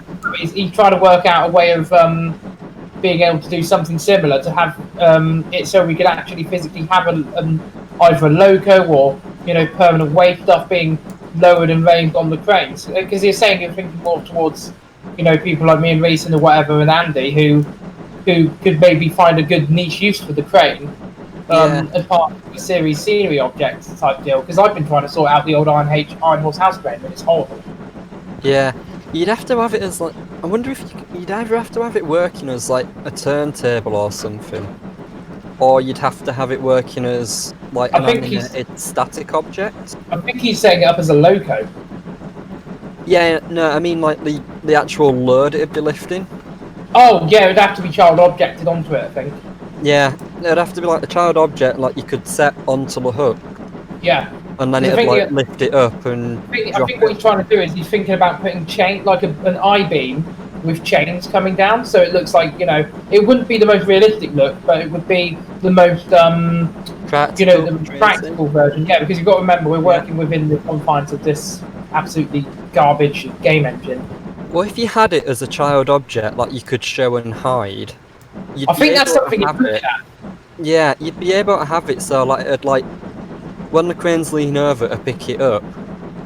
The item then sort of changes from being in the derailed state to being on the chain, and then the item on the child object is then it would be quite complicated to set up, but I reckon that if it were done properly and we were given some sort of manual, like a manual and an explanation on to do it, it would be quite handy for us to do. I mean, the person I think of the most about this is Chris with his Rails to Refuge, because he's got a character that constantly derails. That would be handy for him. Even though I don't think the size of that crane would be able to lift a range. But if nothing else, no, you say that. I'm going to say it would. You reckon? The one he's modelling, if it's the one I think it is. I think it's an elemental type. The modelling it based off the 50-ton LMS steam-powered breakdown crane we have at BLS at Ingra. Yeah. And that particular crane they worked in pairs, but two of them, the one at BLS and another one, I don't know what happened to the other, but they're the two that cleaned up the Harrow disaster. Oh. So that crane can actually lift a Duchess. Oh, bloody hell, okay. Not on its own light, but working in tandem with another. Yeah, they could probably have done it. So I reckon they could handle just about, two of them together could handle just about any loco you'd need them to, really. That'd be awesome. That would be awesome to see. I mean, it's a shame we haven't got more things like that in the game, but again, it's really dependent on the, what do you call it, the Scripting. No, the scripting and the limitations of the game. Yeah.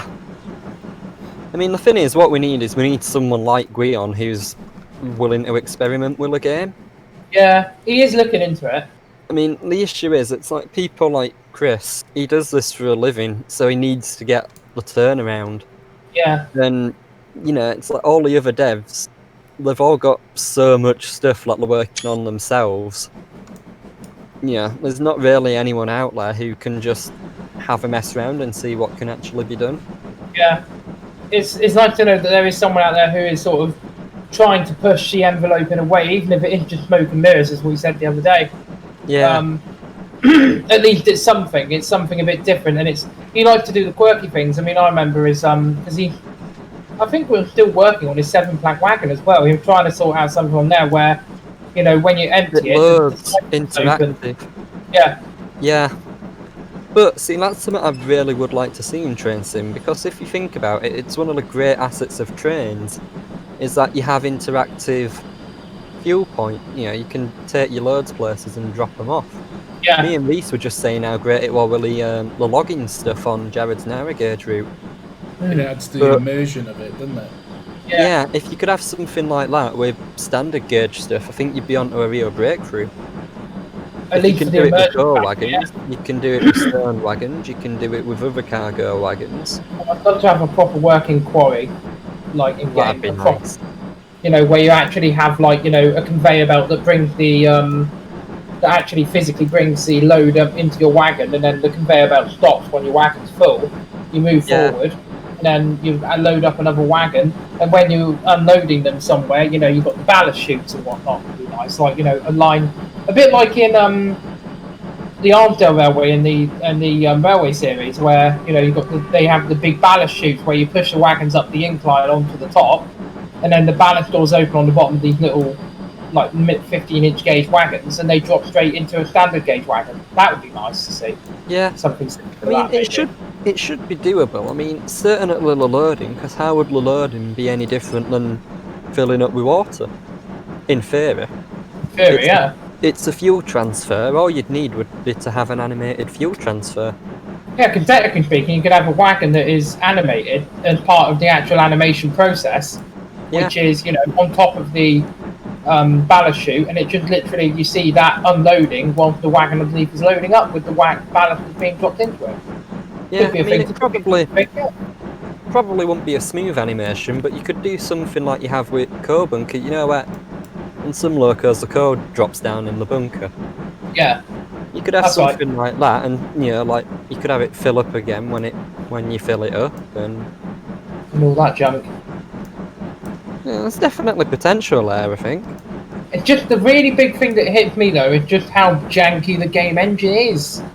If we had a better game engine, it would be, this game would have, like, the assets anyway. If we could literally transfer all of the assets that the game has into a completely new game engine, and have it all sort of, I mean, there'd be teething troubles, of course, but have it a much more powerful, more modern, up-to-date engine. You could really see this sort of progressing further and further than it already has. What we want is train sim, but without the bugs. I mean, even if we kept the same engine, but we could get it so that it wouldn't constantly dump file. Yeah, we need a more stable one. Yeah, if it didn't constantly dump file, and that's the biggest thing, I think. If it didn't crash all the time. Because even Will was saying to me that because like the biggest problem at the moment is the main error message you get in TS is out of memory. But as Will points out, it isn't that the game is out of memory at all. It's a generic message that's been left in there from when they did the latest updates. Because it happens even if your game's not running out of memory or anything, or you've not got any memory leaks. It's basically where there's a bug or an error. So, for example, when they were setting up the locomotion 1.3 for some engines with water scoops, if you put one of these locomotives down but didn't have a water scoop enabled tender with it, it would cause the game to crash. But it would claim it is out of memory, and it's not out of memory, it's a crash. Yeah. That's all it needs. They just need to fix all the bugs. If they fixed all the bugs in this game, it'd just be... that's all you need. Yeah. It would give the game another 10 years. Yeah. This game, it has a lot of potential. I'm just going to have to try and nurse it as long as we can, really, because I'm, again, like, you know, people like me and Reese who write what we write and do what we do, we kind of, if you like, we rely on it. Yeah. I mean, the thing is, I think it's one of those games where I think this is going to be like MSTS. This is going to keep going. Even if it is just the community keeping it going. Yeah. Yeah. And it's going to keep going until the next big train simulator comes out. And we all thought it were going to be Train Sim World, but I think it's becoming more and more apparent that it's not. I think it's going to be a whole new developer. You might find it might actually be people who are in the Train Sim community. I mean, from what I've heard, like, you know, Edward Fisk is one of the better coders in game. We've got Ben Jervis as well. You've got like all the people who are rebuilding Guion as well. Yeah, you've got all the other people who do everything in the game. You think about that, all that knowledge we could put together as a collective. I mean, don't look at me. I've got no idea, and I'm a complete dumbass. I just literally sit here and full funny faces at people. But for the people who actually have, knowledge of this kind of thing and the game engine and whatnot. Think about the potential that we would have with all that talent put together, building a whole new simulator from scratch. Yeah. I think there could definitely be something there, and I think it's going to be one of those. The next big train simulator we need one that's built by train simulator fans, not by a company trying to make money. Yeah. But, I mean, I know they need money from it and all that lot, but if you had one that was built, you'd want it to be built to be used by, people like us, but you'd want it to be built to last. Because if you did it right, possible, yeah. Yeah, if you did it right, you could make a train simulator that would conceivably last forever. I mean, if you had something like Train Simulator without the stability issues and slightly better graphics, then this could be it. Yeah. But it's just not quite there. But it's not bad for a 10-year-old game. Well, considering the amount of stuff, I mean, like, I think I've always said it sort of summed it up best as, an old car. You've got this old car, but you're trying to update it with modern stuff. But what you're doing, what the Telltale Games have been doing, is that instead of, fixing the core problems with the engine of the car, they're basically bolting more and more heavy stuff onto it. And that engine isn't going to cope for very much longer if you keep bolting stuff onto it. Like, for example, with the graphical thing they did last time to it, where you can switch on the fly to black and white and sepia. Those sort of things, which I don't really use if I can help. Because all we asked for was them to fix the dump files, and instead they give us camera filters. What we wanted was stability on the 32-bit and 64-bit to stop the out-of-memory dumps, access to multi-thread cores and whatnot, so the game wouldn't run out of memory. But it's like, oh, we're just going to do this. I'm going to do an example. I know people can't see my screen right now properly, but I'm doing it right now. I've just literally changed to black and white and then to sepia, and then changed the fuzzy screen and all that. Problem with those effects, though, Sam, is these are all things I can do more refined in Premiere, which is what I edit my videos with. Well, you can even do stuff like listing the most basic freeware video editors, can't you? Oh yeah, I think I don't know what other video editors that are free, but there are plenty out there, and they probably do the same thing. I've also noticed as well, Sam, if you look, can you see mine on your Discord? Yeah. Well, if you do the black and white one, the steam effects don't look so bad, but if you do the sepia, the steam and stuff is all still black and white. Yeah, it doesn't change colour.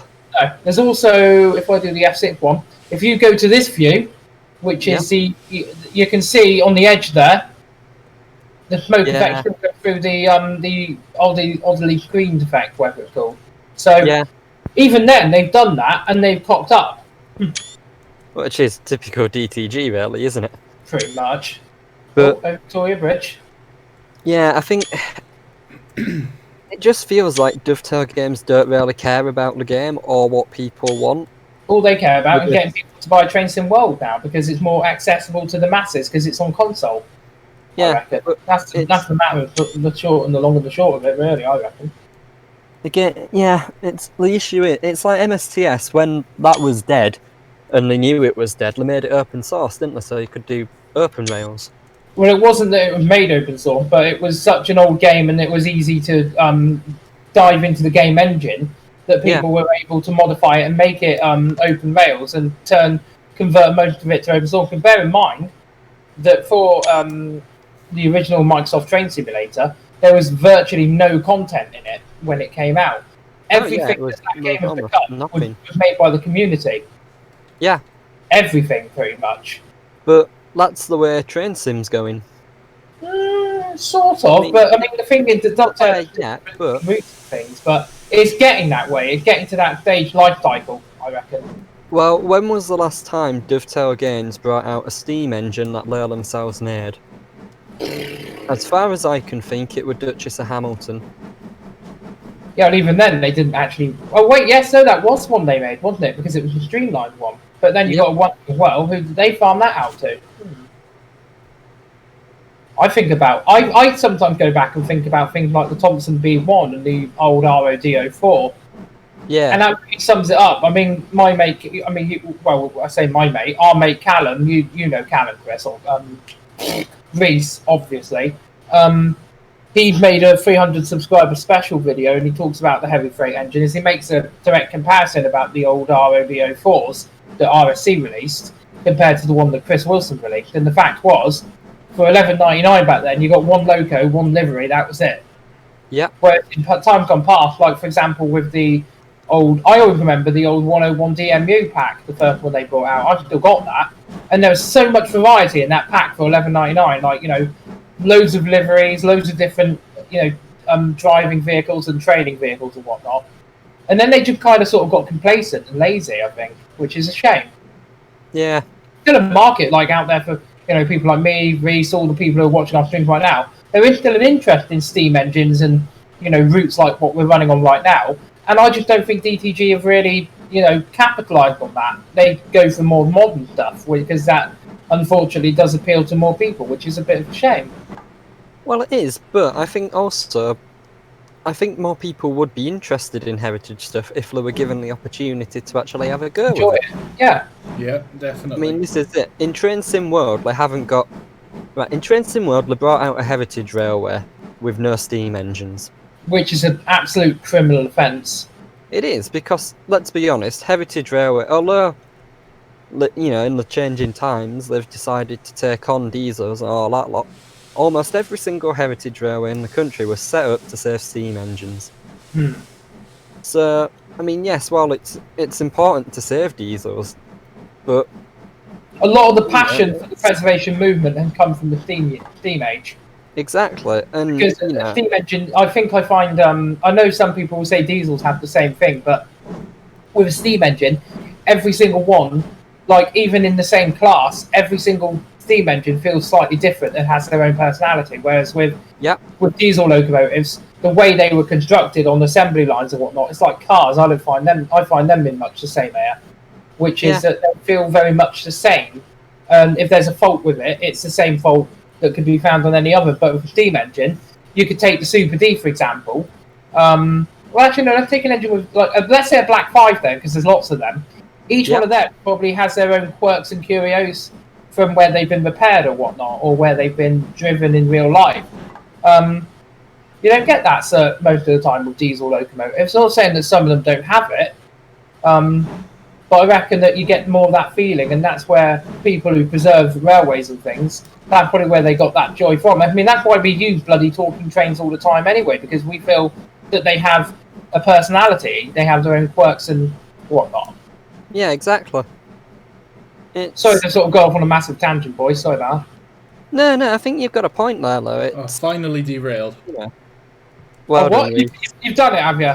Finally, it only took about half an hour. Have you been?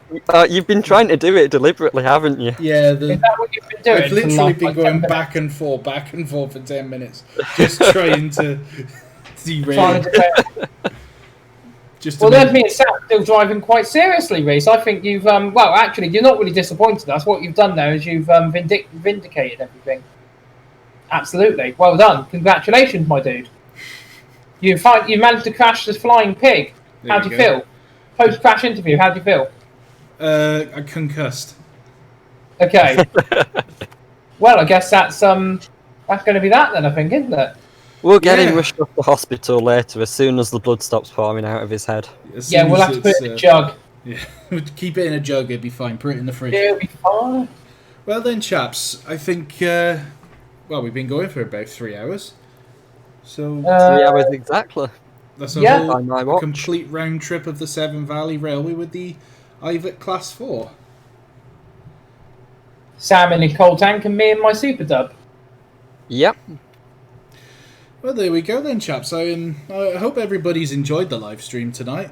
It's been terrible. I hope everyone's hated it. It's been awful. What a waste of time. I know, right? Absolutely bloody lully. So, tonight I was joined by Sam of Blastpipe Productions and Tom of Dark DJ Productions. It's been a pleasure, chaps. It's nice to have some train sim chat and a bit of multiplayer fun. It adds a bit more immersion to the experience, I think. Well, yeah, definitely. absolutely. and this is the Severn Valley Railway. It's available from Steam Sound Supreme, but only if you are a subscriber to the newsletter. Hopefully, We'll update you when it comes out. Yeah, when it comes out, I'll edit the link in the description. So hopefully, if you've watched this at a later date, you can just click the link and go and get it. We drove the Ivatt Class 4, and we saw a couple of other things on the way. Not many of them. One more thing just before we do go. Remember to rate, comment, like, and subscribe, and also help us join the AWP Discord, which has been set up again. Link is in the description below. If you do join the Discord server, you will need to type !agree in the welcome page in order to agree to the terms and conditions before you are allowed to join. The Cornish Crusader has just mentioned, apparently I've made £49.18 through Super Chats tonight, which that seems quite a lot. That does seem quite a lot. I might have to fire up my own stream in a minute and see how many people help me out. I don't think that's right, though, because I think that must surely be counting dollars. I also think that it does take a shoot out of it, I think, as well. Yeah, I think you're gonna have to divide by 3 as well, because me and Tom want our share. And on that bombshell, it's time to end the live stream. So much. I know. I hope everyone's enjoyed it. Remember to rate, comment, like, and subscribe, and we'll see you next time. Goodbye, everybody. See you later. Yeah, see you later. Bye. Bye.